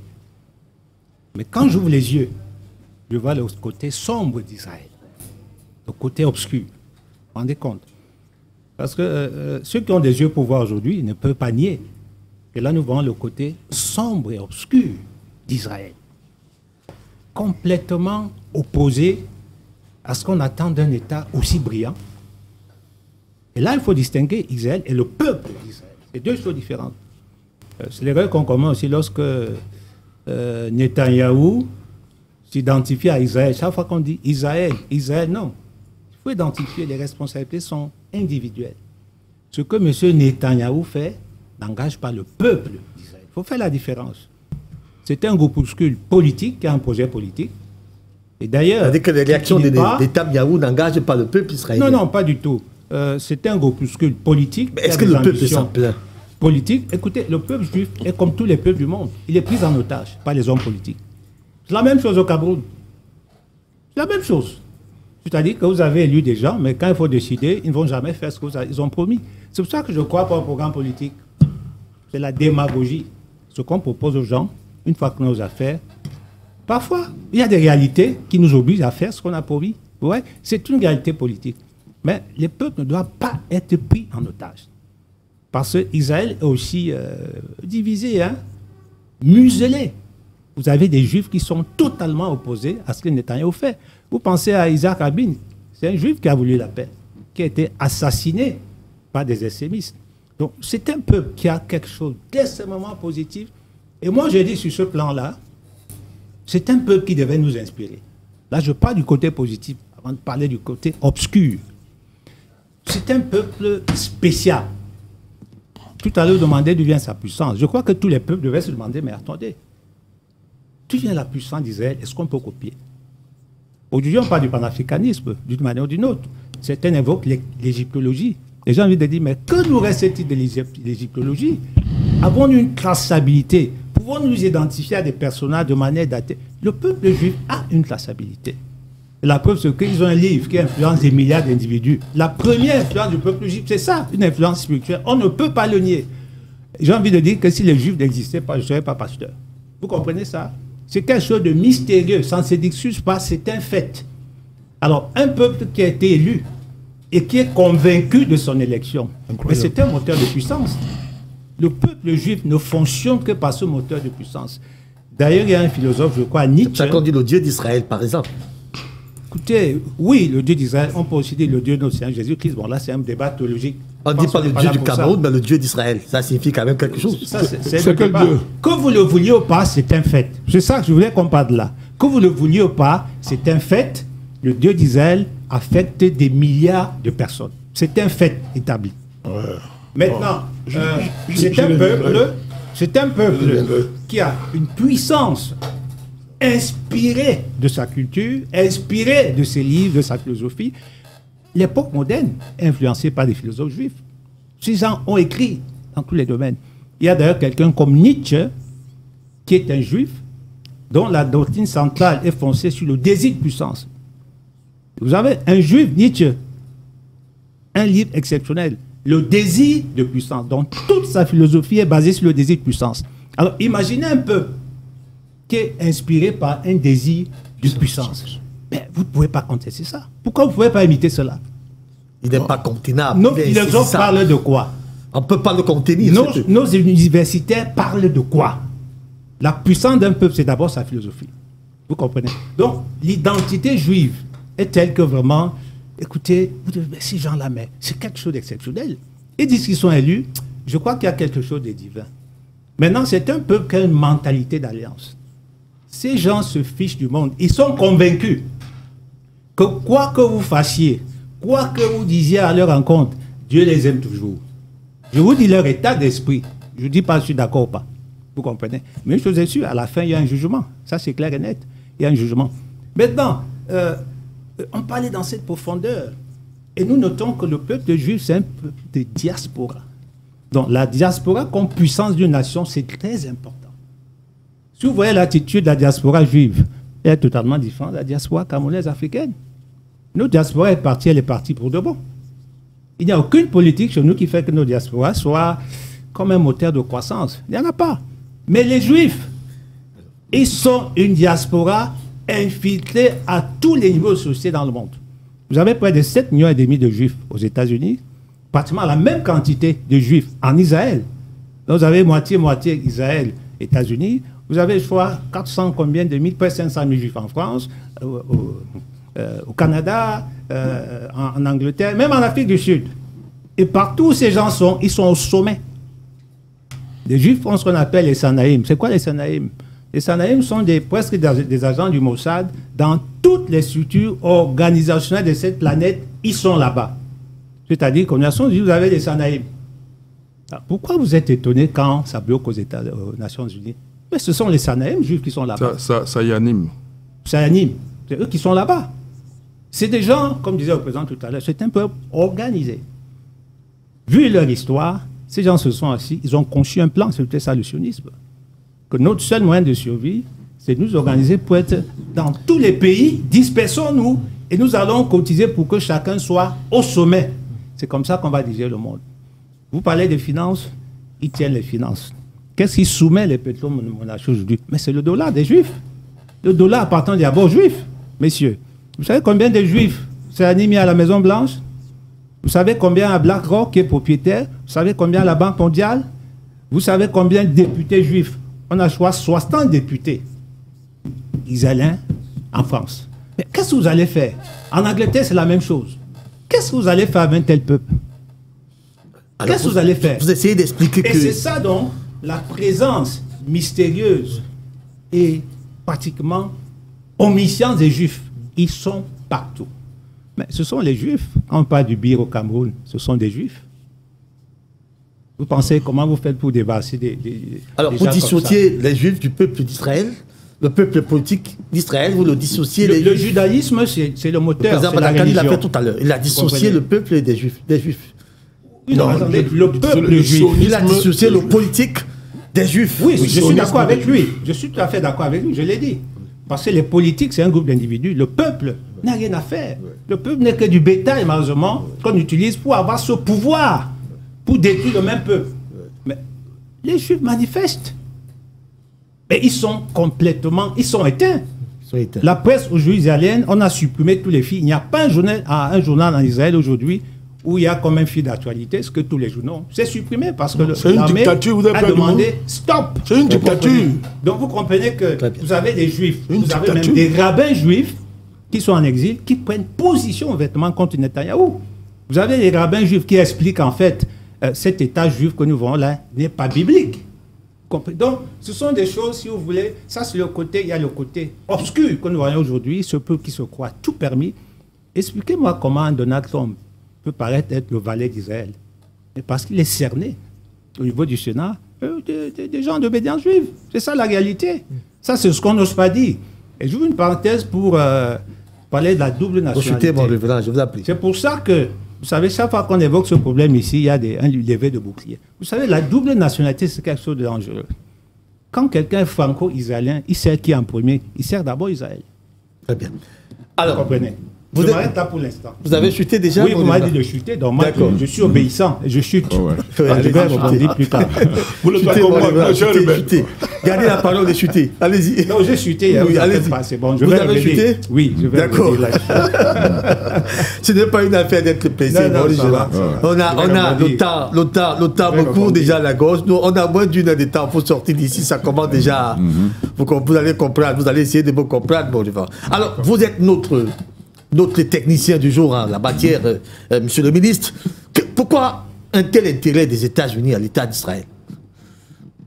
Non, mais l'intérêt, il est compréhensible. Vous savez, une grande puissance pour se maintenir, elle a besoin des alliés, des proxys, comme on dit aujourd'hui, c'est le terme à la mode. Les États-Unis, c'est à des milliers de kilomètres du Moyen-Orient. Donc, il fallait avoir un bras armé. Israël, dans le proche Moyen-Orient, c'est le bras armé des États-Unis. Pour asseoir sa puissance, permettre à ce pays de se projeter. Donc, c'est une espèce de super base militaire pour les États-Unis. Donc, ils sont au plus proche de l'action. Donc, à partir d'Israël, les États-Unis peuvent se déployer aisément dans la région, que ce soit au Proche-Orient, que ce soit au nord de l'Afrique, même un peu partout. Donc, c'est comme une espèce de j'allais dire quoi, il y a combien d'États aux États-Unis? 50, 51 52, je crois. Voilà. 52. 52. Voilà, en tout cas, c'est comme un autre État des États-Unis qui se trouve loin de l'Amérique. Mais c'est ça. Je l'ai dit tantôt, c'est une créature occidentale. Donc, pour dire, moi, je voulais d'abord revenir sur les propos du président Badakali tout à l'heure pour dire que le Cameroun est vraiment une grande démocratie. Parce que vous savez qu'au Cameroun, le Cameroun est un allié d'Israël. Parce que c'est, quelqu'un a évoqué le BUR tout à l'heure, c'est Israël qui assure la sécurité du chef de l'État. Et lorsque on entend tout ce que le président Badakani a dit tout à l'heure, étant au Cameroun, on comprend que c'est une démocratie, qu'il y a cette liberté d'expression, parce qu'il a dit ce qu'il pense, mais le Cameroun est un allié d'Israël. C'est juste une parenthèse. Hein? Voilà, donc c'était pour vous attendez pas sur le Cameroun. Voilà.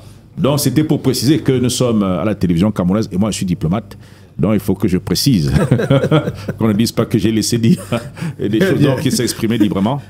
Donc, pour dire que Israël, donc, on a parlé de l'organisation et on a parlé de la science. Du moins, on évoque la science.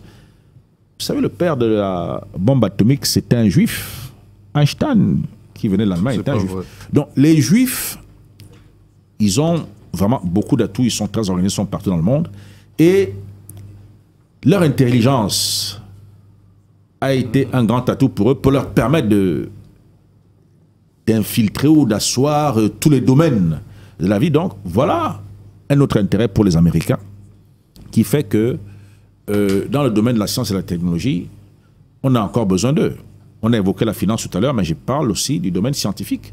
Les grands progrès scientifiques dans le monde, que ce soit dans le domaine de l'armement, en médecine, et même dans d'autres aspects, c'est en informatique, dans l'aviation, c'est les Juifs. Ils sont partout. Donc, je crois qu'il y a cet intérêt-là pour les Américains. Ce qui fait leur influence, qui fait en sorte que plusieurs États s'en méfient? Non, j'ai dit, les gens se méfient d'Israël parce que Israël a derrière lui des superpuissances. Israël tout seul ne fait peur à personne. Non, Israël, il faut être honnête. Israël tout seul, s'il n'existait que l'État d'Israël, sans les Américains, sans les autres puissances occidentales, personne n'aurait peur d'Israël. Mais on a peur d'Israël parce qu'on sait que derrière, il y a des puissants. Alors, c'est justement là ma question. Pourquoi un tel intérêt à l'État d'Israël? Parce que vous dites que sans les puissances qui sont derrière, d'Israël n'est rien. Mais comment un pays qui n'est rien peut attirer autant de puissances à son soutien? C'est la question que je pose. Non, vous savez, bon, là je vais revenir encore sur les considérations, je ne sais pas, hein, moi c'est mon inspiration, des questions religieuses. Vous savez, le monde occidental a été créé sur le judéo-christianisme. La base. Voilà. Judéo-christianisme, bon, c'est-à-dire qu'est-ce qui vient de la Judée, et puis le christianisme de Jésus-Christ. Donc tout ça qui fait le fondement, effectivement, c'est vrai que c'est une construction, mais on vit avec ça aujourd'hui. Donc on peut comprendre qu'à partir de cette base judéo-chrétienne, dans laquelle l'Occident se reconnaît, l'intérêt d'Israël devient priant. Et comme vous avez un pays comme les États-Unis qui a été créé, construit sur la base de la religion, parce que vous savez que les pères fondateurs des États-Unis fuyaient l'Angleterre parce qu'ils étaient persécutés pour leurs convictions religieuses. Donc ils sont allés là-bas pour aller vivre leur foi tranquillement, et malgré le fait qu'ils soient dans les choses qui ne sont pas bonnes comme la franc-maçonnerie, parce que c'est eux qui disent qu'ils croient en Dieu, mais c'est eux les premiers francs-maçons, parce qu'aux États-Unis, vous avez là-bas les plus grands francs-maçons, les plus grands rosicruciens. C'est le pays au monde où il y a le plus grande concentration des gens des sectes, malgré la foi religieuse. C'est un pays franc-maçon. Voilà, non, tout là-bas a été fait sur la base de la franc-maçonnerie. Donc, voilà donc qui peut expliquer quelque part, hein, je ne dis que ça explique tout, mais ça explique quelque part cette base judéo-chrétienne, donc qui fait que ces considérations religieuses, ces considérations mystiques jouent. Parce que, on le disait, on évoque Israël tout le temps, la Bible influence la vie de tout le monde. Moi-même, je lis la Bible, hein, je la lis, c'est un livre qui est plein de sagesse, on ne peut pas le nier, mais je crois qu'à partir de ce moment-là, on peut comprendre pourquoi. Et pour revenir à l'attitude suprémaciste d'Israël, Israël, ils croient en Dieu, c'est Dieu, Dieu les a élus, mais leur connaissance biblique, j'allais dire, s'arrête à l'Ancien Testament, parce qu'on parle de l'Ancien Testament, et il y a le Nouveau Testament. Ouais. La spiritualité ou la foi d'Israël en Dieu s'arrête à l'Ancien Testament. Et vous savez que le Dieu de l'Ancien Testament, c'est un Dieu, entre guillemets, méchant. Le Dieu de Moïse, la loi du talion, œil pour œil, dent pour dent. Voilà, c'est à ça qu'Israël s'est arrêté. Jésus-Christ qui nous apporte un enseignement additionnel, complémentaire, Jésus amène l'amour. Vous savez que les vertus théologales, hein, qui sont la foi, l'espérance et la charité, hein, c'est des trois vertus théologales fondamentales.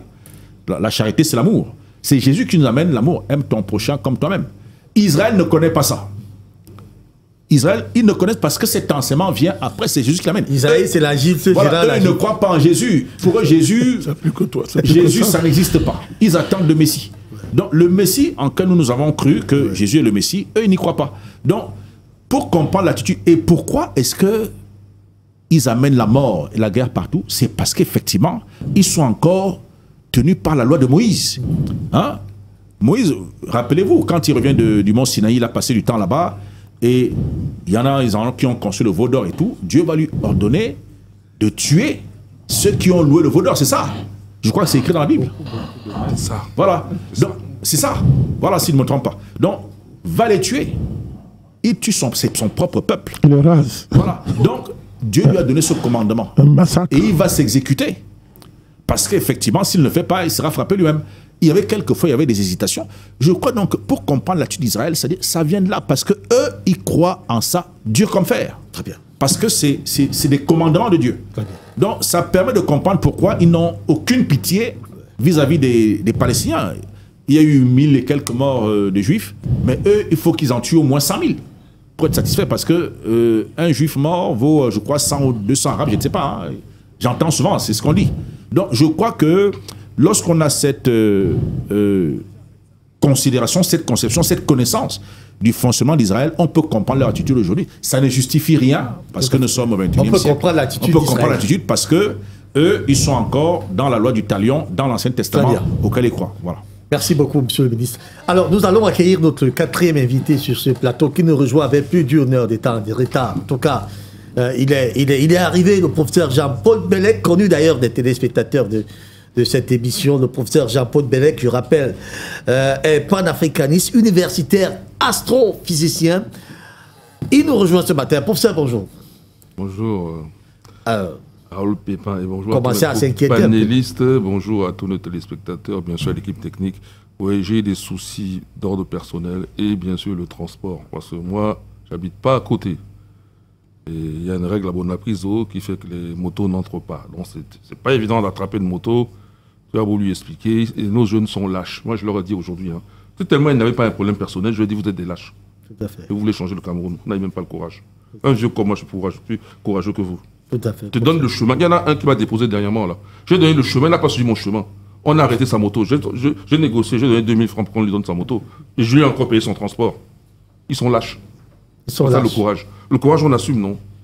Alors, on affronte l'obstacle. Où est le problème? C'est Jean-Paul Bellec. Non, excusez-moi. Vous nous avez déjà trouvé pour mes péripéties d'aujourd'hui. Voilà. Vous nous avez déjà trouvé un plein sujet. Nous parlions effectivement de l'ossature du peuple d'Israël. L'Israël peut-il tout se permettre, professeur Jean-Paul Bellec, au regard de tout ce que vous avez pu suivre sur ce plateau, la position un peu privilégiée d'Israël parce que les superpuissances courent après ce pays. Peut-être le peuple de Dieu, comme semble l'avoir dit le révérend pasteur Metoté.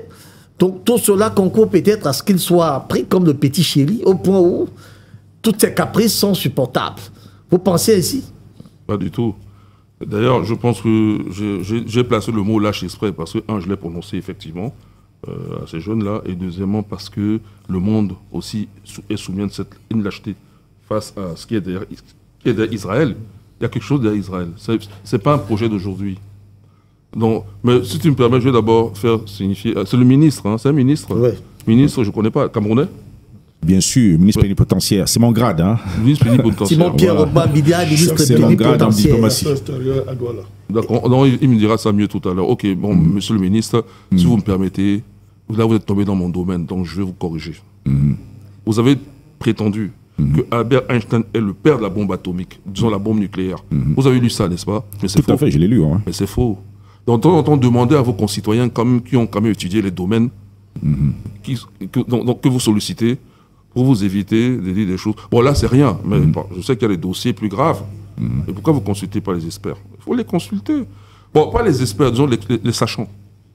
Voilà. Parce que pas de souci, le physicien Richard Feynman avait dit « Je crois en l'ignorance des experts ». Les experts, c'est des gens qui sont payés, mais qui sont très ignorants. Donc, en fait, je me corrige moi-même. Je veux dire, les sachants, ceux qui savent, quoi. Tout à fait. On veut parler. Albert Einstein a juste établi une formule. À savoir, et surtout, moi, je trouve Albert Einstein, plus que les mathématiques, c'est un grand physicien. Il a donné la bonne interprétation physique, à savoir l'équivalence entre la masse et l'énergie. C'est ça. C'est-à-dire que c'est comme, on peut dire, l'équivalence entre le macabo et le plantain. Parce que si tu me donnes tant de macabo, je te donne tant de plantain. Il y a une proportion là entre les deux. Donc, quand j'ai tant de masse, par exemple, j'ai 1 kg, j'aurai beaucoup d'énergie. Parce que le facteur de conversion pour aller de la masse vers l'énergie est énorme. C'est le carré de la vitesse de la lumière dans le vide. Et la vitesse de la lumière, c'est énorme. C'est 300 millions de mètres par seconde. En kilomètres, 300 000 km par seconde, à peu près, hein, dans le vide. C'est énorme. Donc, l'autre facteur est défavorable. Si vous voulez créer de la masse à part de l'énergie, là, ça va vous coûter tellement d'énergie, vous allez avoir très peu de masse. En fait, vous créez des particules. C'est ce qu'on fait dans les accélérateurs de particules. Parce que là, le facteur, il n'est pas intéressant du point de vue industriel. Voilà. Alors, donc, mais avant lui, déjà, même cette relation avait déjà été établie par Poincaré, sauf que lui, il avait l'approche mathématique. Et je l'ai bien dit, Einstein, c'est la physique. C'est pas tellement... Plus que les maths, c'est la physique. Et Poincaré n'a pas vu cette interaction physique, cette relation. Maintenant, même avec cette relation, tu es loin de l'arme atomique. Parce qu'il y avait encore beaucoup de choses à faire. Il a fallu que des chimistes allemands, à savoir Otto Hahn et Strassmann, deux physiciens allemands, en 1939 exactement, découvrent la fission du noyau de l'atome d'uranium, le noyau précisément 235. Celui qui a 235 nucléons dans son noyau, c'est-à-dire exactement 92 protons et 143 neutrons. Très bien. Voilà. Fais bien la parenthèse. Nous avons appris beaucoup. Non, il ne faut pas le tout la parenthèse. Merci beaucoup, professeur. Revenons maintenant sur la question. Laisse un peu. Tout à fait. Parce qu'il y a eu beaucoup de choses dites sur les Juifs qui sont capables de stick. Donc moi, je suis Camerounais, je suis capable. Laisse-moi aussi faire démonstration de ce que je connais, même un tout petit peu. Au-delà du Voilà, parce qu'il n'y a pas que les Juifs. Désolé. Oui. Les Juifs. Allez-y, professeur. Alors, bon. Cette relation-là, c'est Lise Meitner. Elle est juive. Et son neveu, Otto Hahn, les juifs aussi, qui ont compris comment ça se fait que eux, leur but, quand elle travaillait avec Otto Hahn et Strassmann, elle a dû quitter le laboratoire parce qu'elle était juive, Lise Meitner. Donc je ne veux rien à aux juifs, hein, mais disons les choses. Alors, ils avaient comme projet de créer des noyaux plus lourds, ce que les Italiens faisaient déjà avec Enrico Fermi en Italie. Donc ils ont voulu faire des noyaux lourds. Sauf que Hahn et Strassmann trouvent des noyaux légers. Quand ils envoient un neutron qui entre dans un noyau d'uranium, et de temps en temps, on a des éclats moins lourds, plus légers. Ils ne comprennent pas, quoi. Et c'est comme ça qu'à force de réfléchir, Hahn et Lise Meitner arrivent à l'image. Ils voient une image que, en fait, l'uranium est tellement lourd qu'il s'est éclaté. Et alors maintenant, ils pensent à vérifier la relation d'Einstein. Et ça donne. Parce que l'énergie, les autres chimistes, c'est très bons chimistes, ils avaient déjà mesuré 200 mégaélectronvolts par noyau fissionné d'uranium 235. Et ils trouvent que le calcul E égale MC2, donc delta M, variation de la masse, donne delta E de l'énergie, voilà, delta E égale C carré delta M, ils trouvent que ça donne 200 mégaélectronvolts. Quand ils connaissent la masse des différents noyaux qui sont tout petits là, celui de l'uranium 235, et les neutrons qui sont entrés et qui sont sortis, ils voient, mais c'est là qu'ils disent, donc Einstein avait raison. C'est là que maintenant il y a deux réflexions qui entrent en jeu. La première chose, c'était pas l'arme nucléaire. La première chose, c'est l'énergie atomique, civile. Et comme ça que Joliot Curie dépose un brevet d'invention avec d'autres physiciens français pour les centrales nucléaires. C'est comme ça. Là, au départ, c'est l'énergie. Tout à fait. Et puis maintenant, dans l'ambiance de la guerre, maintenant, d'autres se disent, mais attends, la même énergie, au lieu de la contrôler, parce que ça demande tout un raisonnement, pourquoi ne pas la sortir brutalement? On peut la sortir encore plus... Et puis, ça va donner de l'énergie. C'est que les bombes chimiques, là, c'est rien. Et voilà comment maintenant on entre... Et Léo Szilard, c'est un physicien juif aussi, hongrois. Il vient voir Einstein et voilà, et demande à Einstein d'écrire une lettre pour le président Roosevelt. Parce que lui, en tant que Szilard, il n'a pas les relations politiques. Einstein, si. Et il écrit une lettre pour dire qu'attention, les Allemands sont dans la course. En fait, il pensait que comme les Allemands ont trouvé ce processus, ils vont se lancer dans la bombe. Or, à la fin de la guerre, on voit que les Allemands étaient très loin. Parce qu'ils n'avaient pas l'organisation américaine, qui était à la fois militaire, économique, scientifique, à tous les niveaux. Voilà. Et finalement, les Américains vont fabriquer la bombe et ils n'ont pas hésité 2 secondes à la balancer alors qu'il n'y en avait pas besoin. Merci beaucoup. Voilà. Merci beaucoup. Alors maintenant, pour ce cours magistral, professeur. Maintenant, pour l'histoire, Jean-Paul Bellec, nous avons beaucoup appris de tout cela. Donc, maintenant, nous avons beaucoup appris. Voilà. Maintenant, moi déjà, pour l'histoire, parce que là, on parle de. On a dit qu'on a encore dit les juifs, les savants. Non, c'est un processus. Les noms que j'ai cités, c'est ceux qui sont mis en avant. Et puis, quand, en tant que scientifique, je vois pas que c'est un juif. Moi, je vois un scientifique. J'adore Richard Feynman, c'est un juif. Beaucoup sont juifs. Mais c'est pas une raison. Il y a d'autres qui ne sont pas juifs. Voilà. Sauf que là, dans ce domaine-là, se trouve que pour 10 000 raisons d'ailleurs. Voilà. Bon. Alors, maintenant, moi-même, qu'on comprenne bien, je m'appelle Jean-Paul Bellec. Bellec est un nom juif, enfin hébreu. Non, c'est un nom bassa. Nous, on sait que c'est un nom camerounais.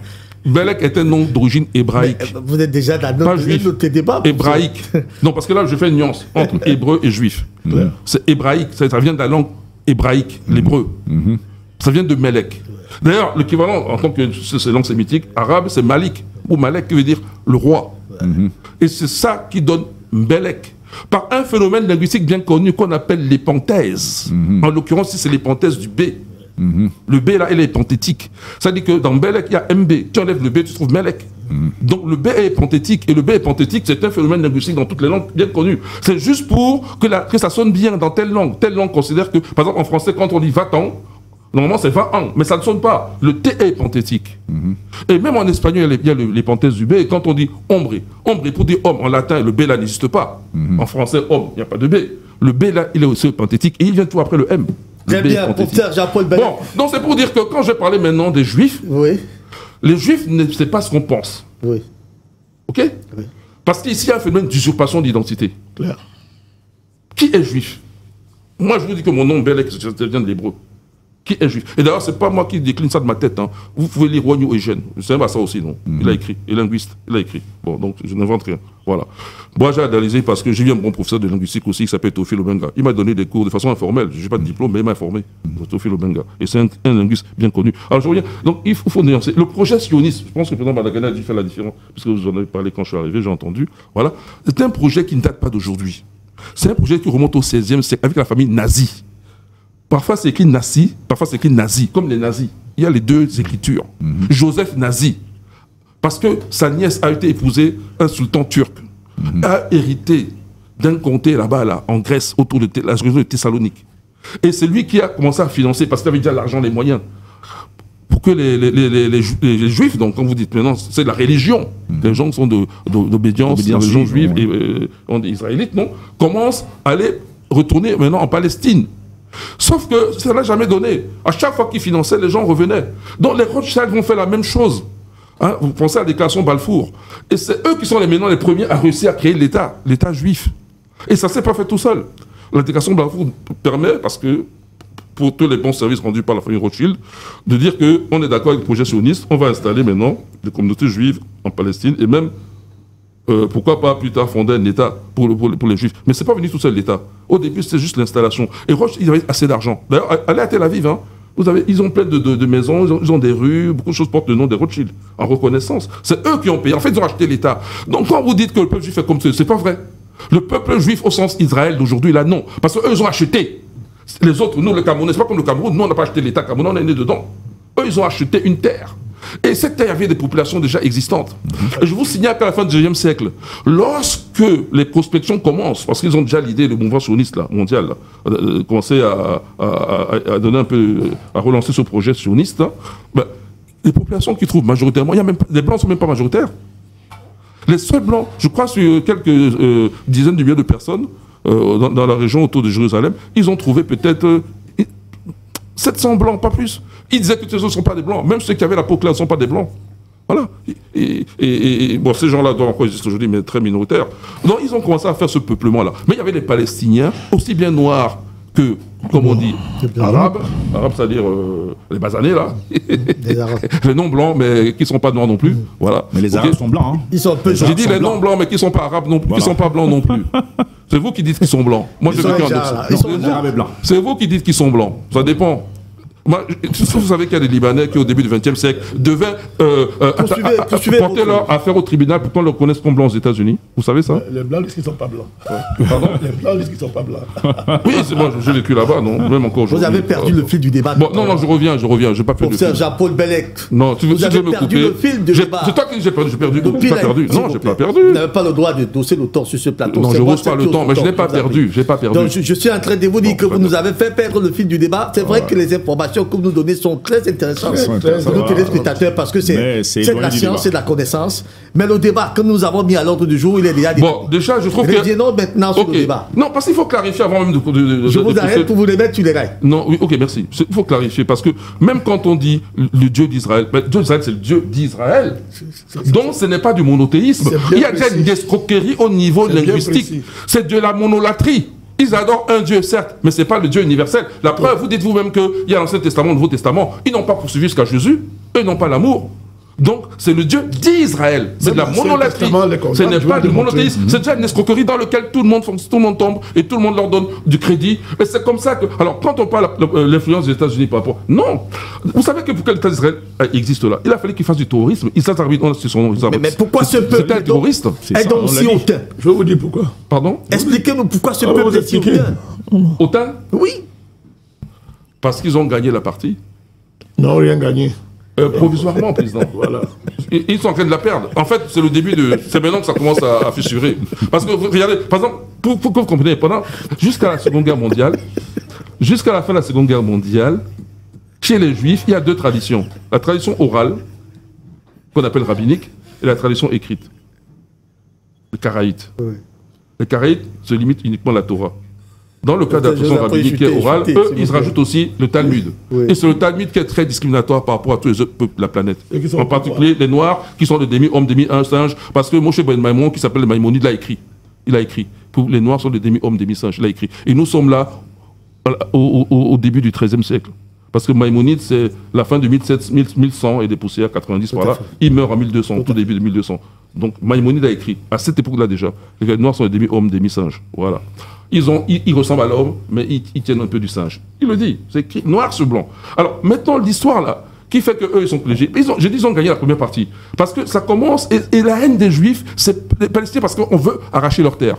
Mais la haine des Juifs, les talmudistes là, comme je les appelle, pas les Juifs, excusez-moi. Vous voyez, il faut faire tellement de nuances. Bon, la haine des talmudistes, parce qu'on ne fait pas la confusion. Les talmudistes là, les gens du Talmud là, ceux qui ont écrit que le nom n'aura atteint demi-homme, demi-sage, c'est parce que, de la même façon que là, en Palestine, il y a usurpation d'une terre qui n'est pas la leur, à la base. C'est les Européens. Les crimes contre eux, c'est fait en Europe, mais ils viennent déposséder les Palestiniens. Bon, le projet sioniste est antérieur. Mais la haine du noir, elle vient de la dépossession d'une identité. Très bien. Et c'est la première chose. Le racisme anti-noir est d'abord un racisme talmudiste.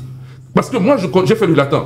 Les Romains n'étaient pas racistes vis-à-vis des Noirs. C'est faux. D'abord, il y a une dynastie africaine là-bas, au moins les Septimes Sévères. Bon, mais la haine du noir, typiquement, et je vais dire autre chose, était aussi l'usurpation même de la religion. Ouais. Parce que si vous allez en Espagne, au XVe siècle, j'ai le recensement. 60% des Juifs, on les appelait les ladinos, étaient des Noirs. 40% seulement étaient des Blancs ou des Métis. 60% étaient des Noirs. Ils avaient leur langue qu'on appelle le ladino. C'était pas la langue des Ashkénazes qu'on appelle le yiddish. Voilà. Le ladino. J'ai dit ladino.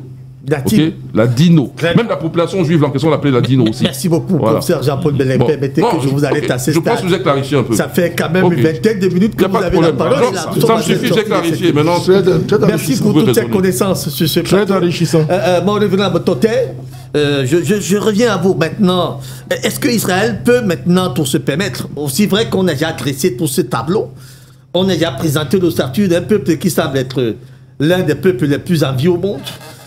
Peut-il maintenant désormais tout se permettre, de par ses forces, de par ses intelligences, de par tout ça, et se servir dans le droit de tout se permettre? Écoutez, dans un monde normal, on n'a pas le droit de faire ce qu'on veut. C'est pour ça qu'il y a des institutions. Nous sommes dans un monde de la règle et de la loi. On dit de rule of law. Et pourquoi Israël le fait? Et on regarde. Quand on se croit tout permis, c'est parce qu'on pense qu'on est intouchable. Qu'est-ce qui vous fait croire que vous êtes intouchable? Parce que vous êtes sûr que vous avez le soutien. Vous avez la puissance pour vous défendre. Vous avez des gens derrière vous. Et je vous dis, le mystère de ce pays, c'est qu'on n'ose pas le dire. C'est qu'ils sont partout. Donald Trump est sous l'emprise des Juifs américains. Ça, il faut le dire. On a 7 millions et demi de Juifs. Mais c'est eux qui dirigent les États-Unis. Il faut le dire. Bon, ça, si vous dites ça aux Américains, ils vont se sentir blessés. Parce que quand vous dites aux Français qu'écoutez, la France est dirigée par les Juifs, ça les offusque. Ça part au cliff. Mais c'est ça la réalité. C'est que l'Amérique est dirigée par des Juifs. Tout à fait. Alors, c'est une question de fric, c'est une question de position. Lorsqu'un sénateur se lève, il parle, mais c'est un Juif. Mais si vous le dites, on va vous stigmatiser, on va dire que c'est l'antisémitisme. C'est ça un peu les gens qui avancent avec le visage masqué. C'est ça la réalité.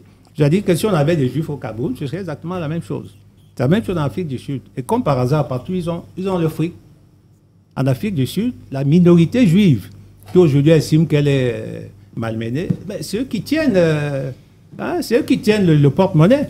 Donc, j'insiste là-dessus, Pépin. C'est que comprenons que l'Amérique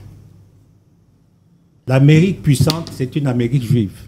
Donc, Israël n'est que comme une espèce de proxy avec des ambitions de diriger le monde. Parce que vous savez que sur le plan même eschatologique, vous allez voir que, on n'a pas le temps d'en parler, nous allons voir qu'en fait, il y a une guerre finale qui se dirige dans ces zones-là. C'est pour ça que même dans la Bible, il faut distinguer encore ce peuple juif. Il ne faut pas jeter la Bible, parce que les Juifs prétendent qu'ils sont sortis de ce livre-là. En lisant la Bible de A à Z, vous allez voir que ce même livre les condamne de A à Z. Lorsqu'il s'arrête au niveau de la loi, mais quand les prophètes entrent en action, les prophètes commencent à tirer sur Israël jusqu'à la fin. Ils n'aiment pas les prophètes. Si vous lisez le livre d'Amos, ce que Amos dit sur Israël, mais aucun Juif ne peut lire cela. Jérémie, tout parce que c'est quelque chose, vous comprenez, vraiment ce qui me désole parfois comme pasteur, c'est qu'à cause d'un groupe d'individus, on commence à tirer sur Dieu, qui n'a rien à voir avec leurs agissements. C'est un peu la même chose avec les chrétiens aujourd'hui. Écoutez, il y a des choses que nous prêchons, mais que nous ne faisons pas. À qui la faute? Ce n'est pas la faute à Dieu. C'est à nous la faute. Donc, les Juifs, dans cette bénédiction mystique qu'ils ont, ça on ne peut pas leur nier, dans ce don de grâce qu'ils ont, au lieu d'illuminer le monde, parce que c'est ça leur vocation. Dieu dit à Abraham, peut-être que je dise quand même, où c'est une bénédiction pour toutes les nations. La vocation qui a d'illuminer le monde. Oui, c'est une bénédiction pour toutes les nations. Aujourd'hui, sur le plan scientifique, sur le plan financier, sur le plan matériel, oui, c'est un exemple, Israël. Mais quand je parle du côté obscur, ils ne peuvent pas se permettre, ils n'ont pas le droit. Vous avez vu des gens déchirer la charte des Nations Unies devant le président de l'Assemblée, ils déchirent, ils jettent. C'est quelque chose d'inadmissible. Devant le secrétaire général. Devant le secrétaire général. Ce sont des choses... Alors, ils sont intouchables. Ils le font en son temps. Ils le font pourquoi? Parce que, écoutez, pas pour les mêmes raisons. Netanyahou va au Congrès, j'ai vu une vidéo il y a peut-être 30 ans, M. Netanyahou, au Congrès, mais il leur parle comme des enfants. Parce que ce sont ses frères qui sont assis là. C'est eux qui sont assis là, il faut le dire. Quand j'entendais un député israélien parler au Parlement français, c'est-à-dire à un moment donné, il tient même des discours racistes, des discours anticonstitutionnels, mais on peut rien lui faire. Parce que s'il faut passer au vote... parce que ce sont ses frères qui sont assis. Écoutez, vous savez, ces gens sont au cœur de tout. Même des sectes. Vous allez voir que les gens qui ont inventé la franc-maçonnerie, vous allez voir que c'est eux. Les gens qui ont inventé, vous allez voir que c'est eux. Pourquoi ils préfèrent le Talmud? Parce que le Talmud, c'est soi-disant quelque chose qui est basé sur la tradition. Écoutez, qui était là? Qui était là? Au moins, on a un livre qui est la Torah. Si on les juge sur la Torah, ils ont tort. Mais ils ont mis à côté une espèce de Talmud pour dire, bon, en fait, il y a une tradition orale qui était là. N'importe quoi. Donc, vous voyez, vraiment, Raoul Pepin, il faut dire au monde, vous comprenez, que l'Amérique qui décide d'aller bombarder l'Iran, ce sont les Juifs qui ont décidé là-bas. Parce que c'est eux qui sont en position politique, en position financière, en position militaire, ce sont eux. En France, M. Macron, quasi dans je ne vais pas dire des choses, je ne vais pas déplacer, mais si vous allez voir le CRIF, écoutez, moi j'ai fait une école de commerce, il y a pratiquement 90% de Juifs. J'ai connu une expérience là-bas, vraiment, peut-être je parlerai au ministre tout à l'heure. Si vous voulez connaître ce peuple, il faut aussi les côtoyer pour comprendre un peu. C'est-à-dire, ce sont des gens incroyables. C'est-à-dire, quand ils font une fête à Paris, mais tout le quartier est bouclé, pas les CRS. Une fête privée, tout le quartier est bouclé. Vous voyez, c'est-à-dire, c'est des choses incroyables. Très bien. Et quand l'ambassadeur vient, c'est-à-dire, quand il parle, vous entendez ce qu'il dit, mais c'est quelque chose d'incroyable. Bon, moi je dis, copions ce peuple. Est-ce qu'on peut copier ce peuple? Est-ce qu'on peut? Par la police. Vous voyez des choses comme ça. Donc il y a une espèce de victimisation aussi, quelque chose dans lequel nous tombons tous. Ça, c'est un piège. La victimisation. C'est-à-dire qu'en fait, même sur un plateau comme celui-ci, on dit, il faut faire attention à ce que tu dis. Parce que lorsque le mot Israël sort de ta bouche, il faut faire attention. Prenons cet appel. Je vais vous suggérer de limiter vos prises de parole maintenant parce que nous n'avons que 10 petites minutes à sortir de ce programme. On prend cet appel et ça sera le seul, s'il vous plaît. Oui, monsieur. Oui, bonjour. Oui, j'appelle de la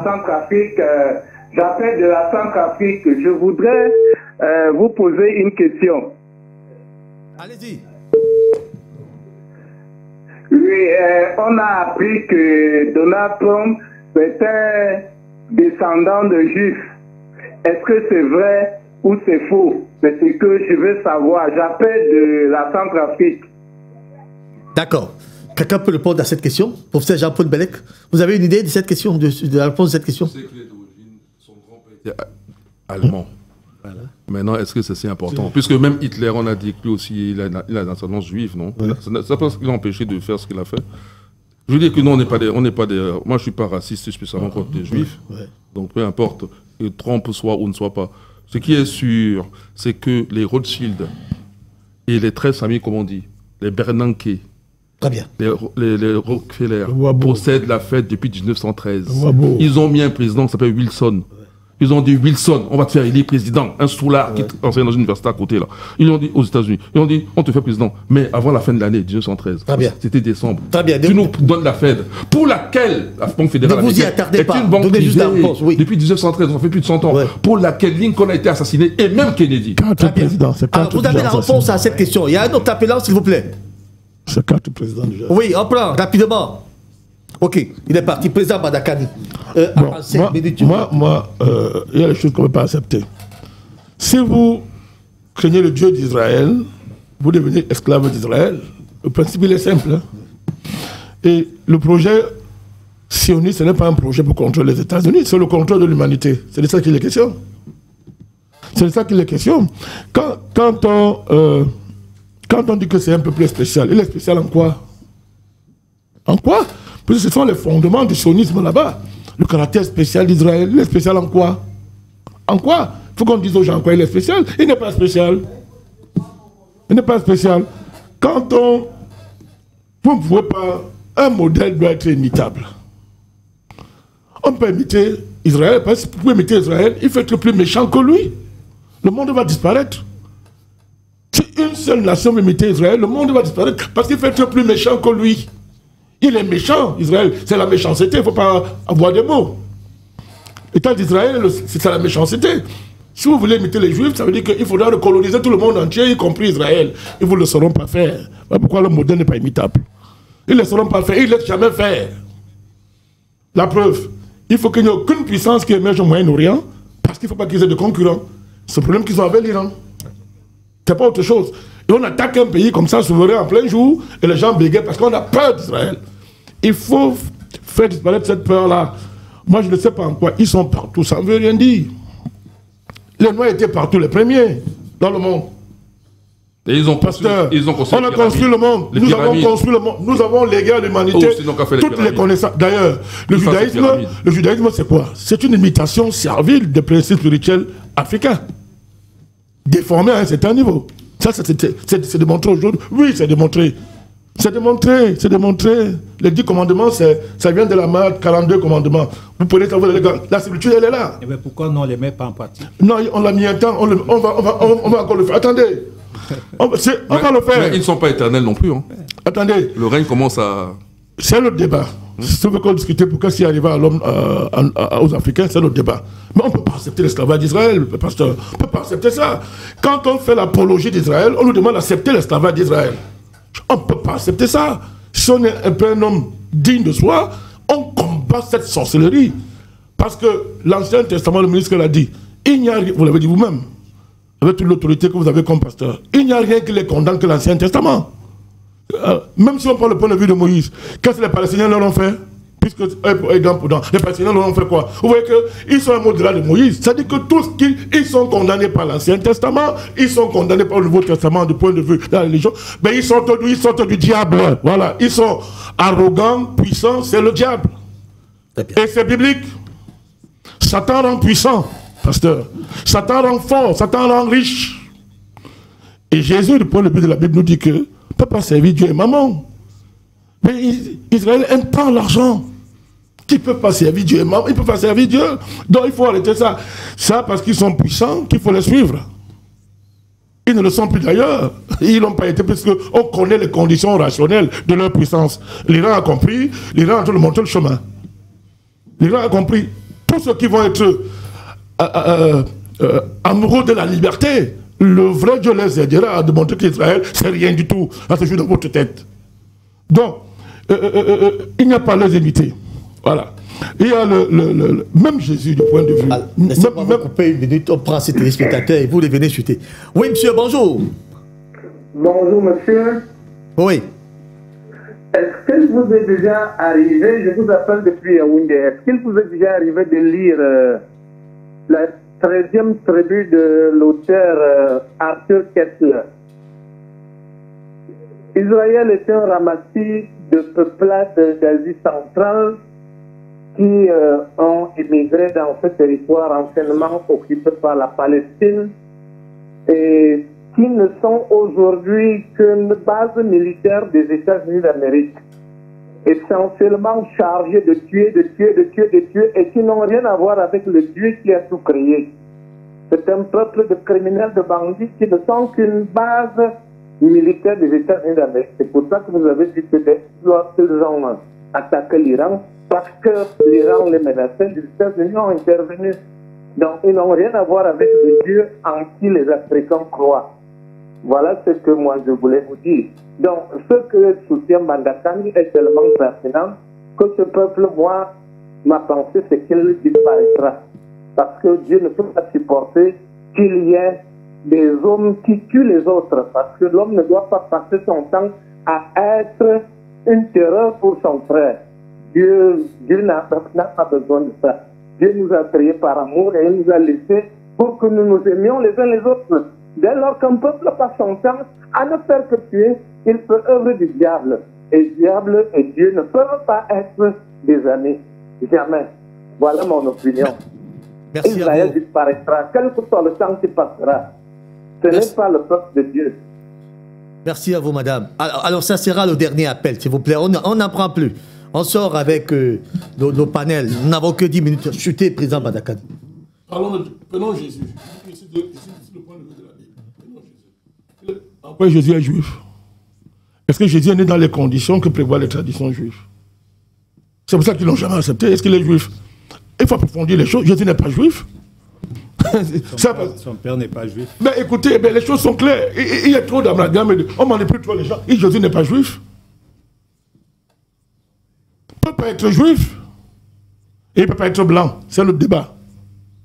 Ce sont des faits démontrés. Mais tout cet amalgame-là, ça permet de manipuler, de dire, d'effrayer les gens, de dire que non, la loi, le salut vient des juifs.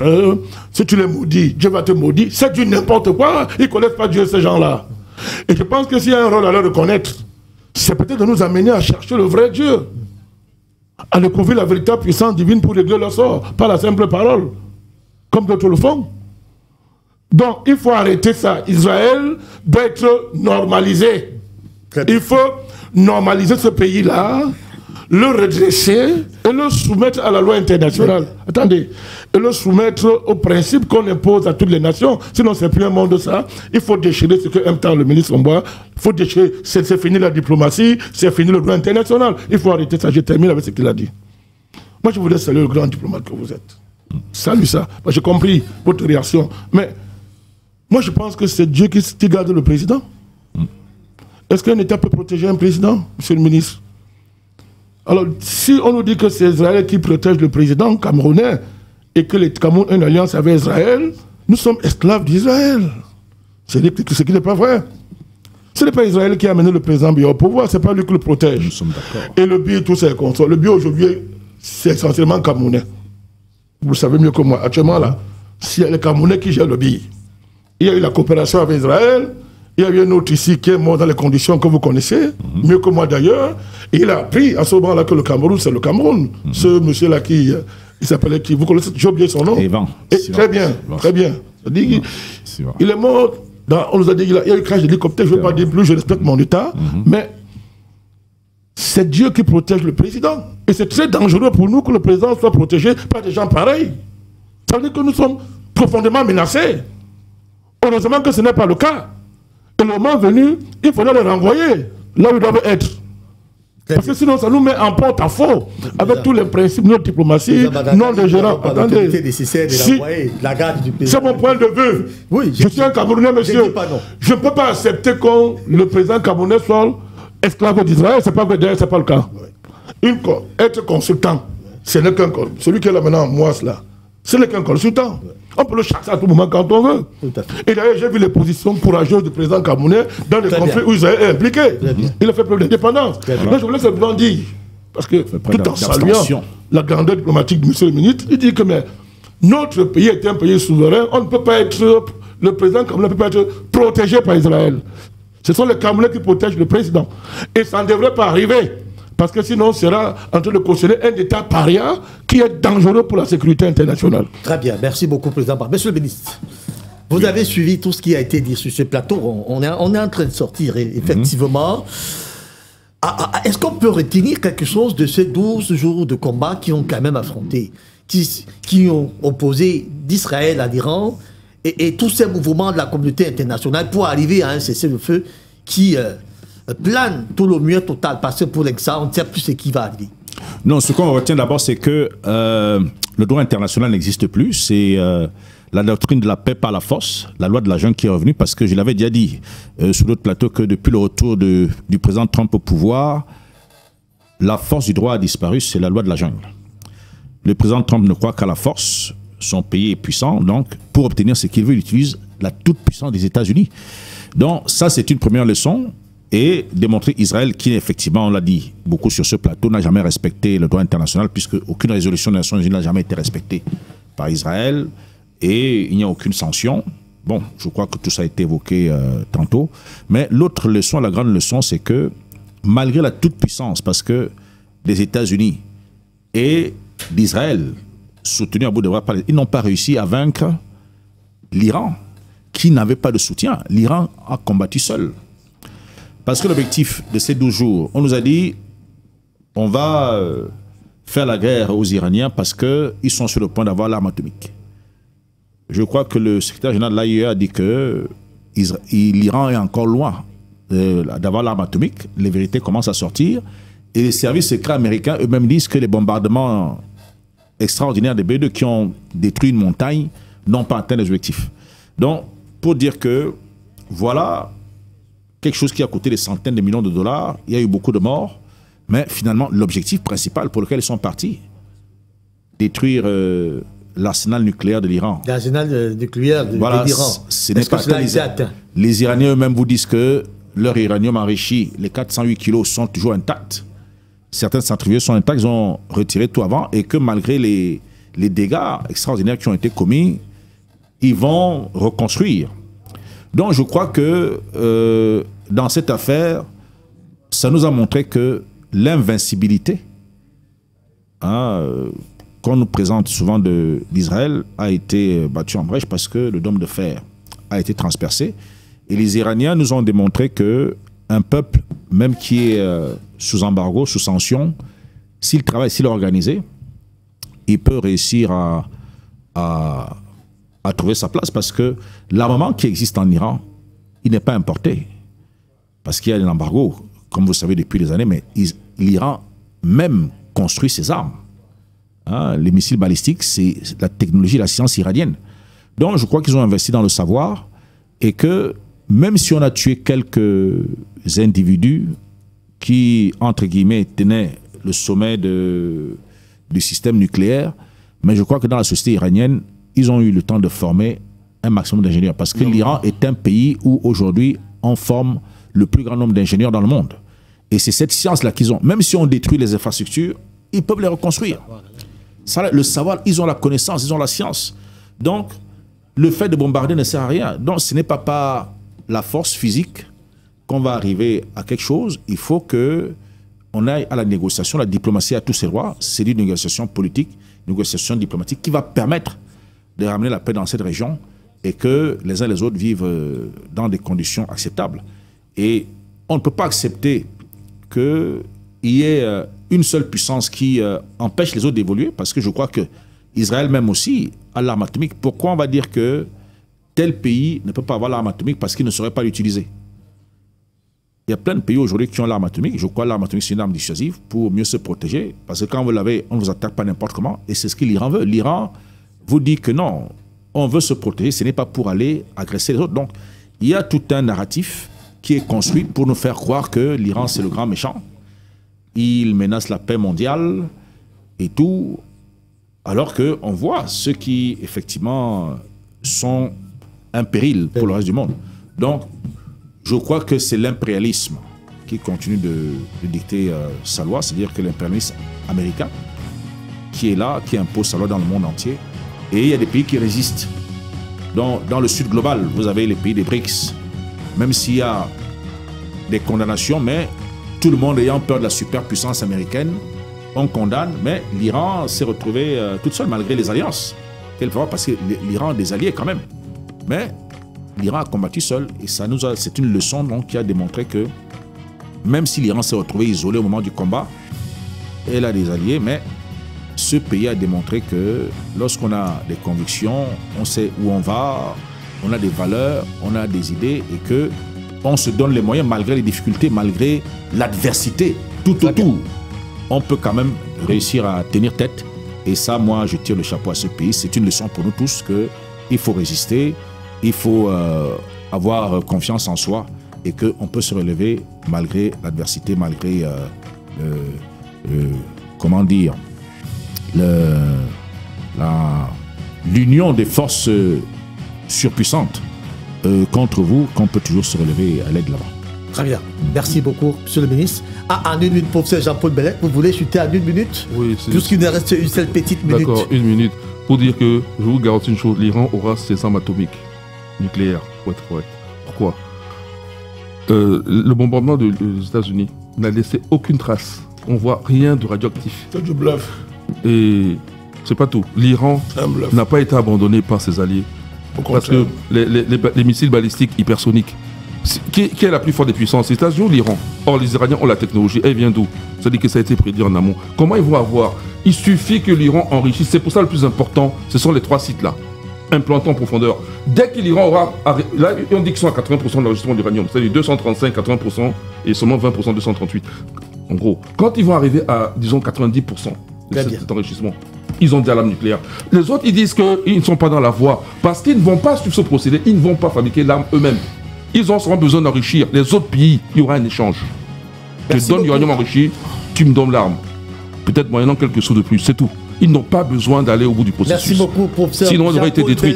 En d'autres termes, l'intelligence a l'honneur. Je vous suis, monsieur le ministre. Peut-il tout se permettre comprendre l'ossature de ce peuple? C'était la thématique du jour.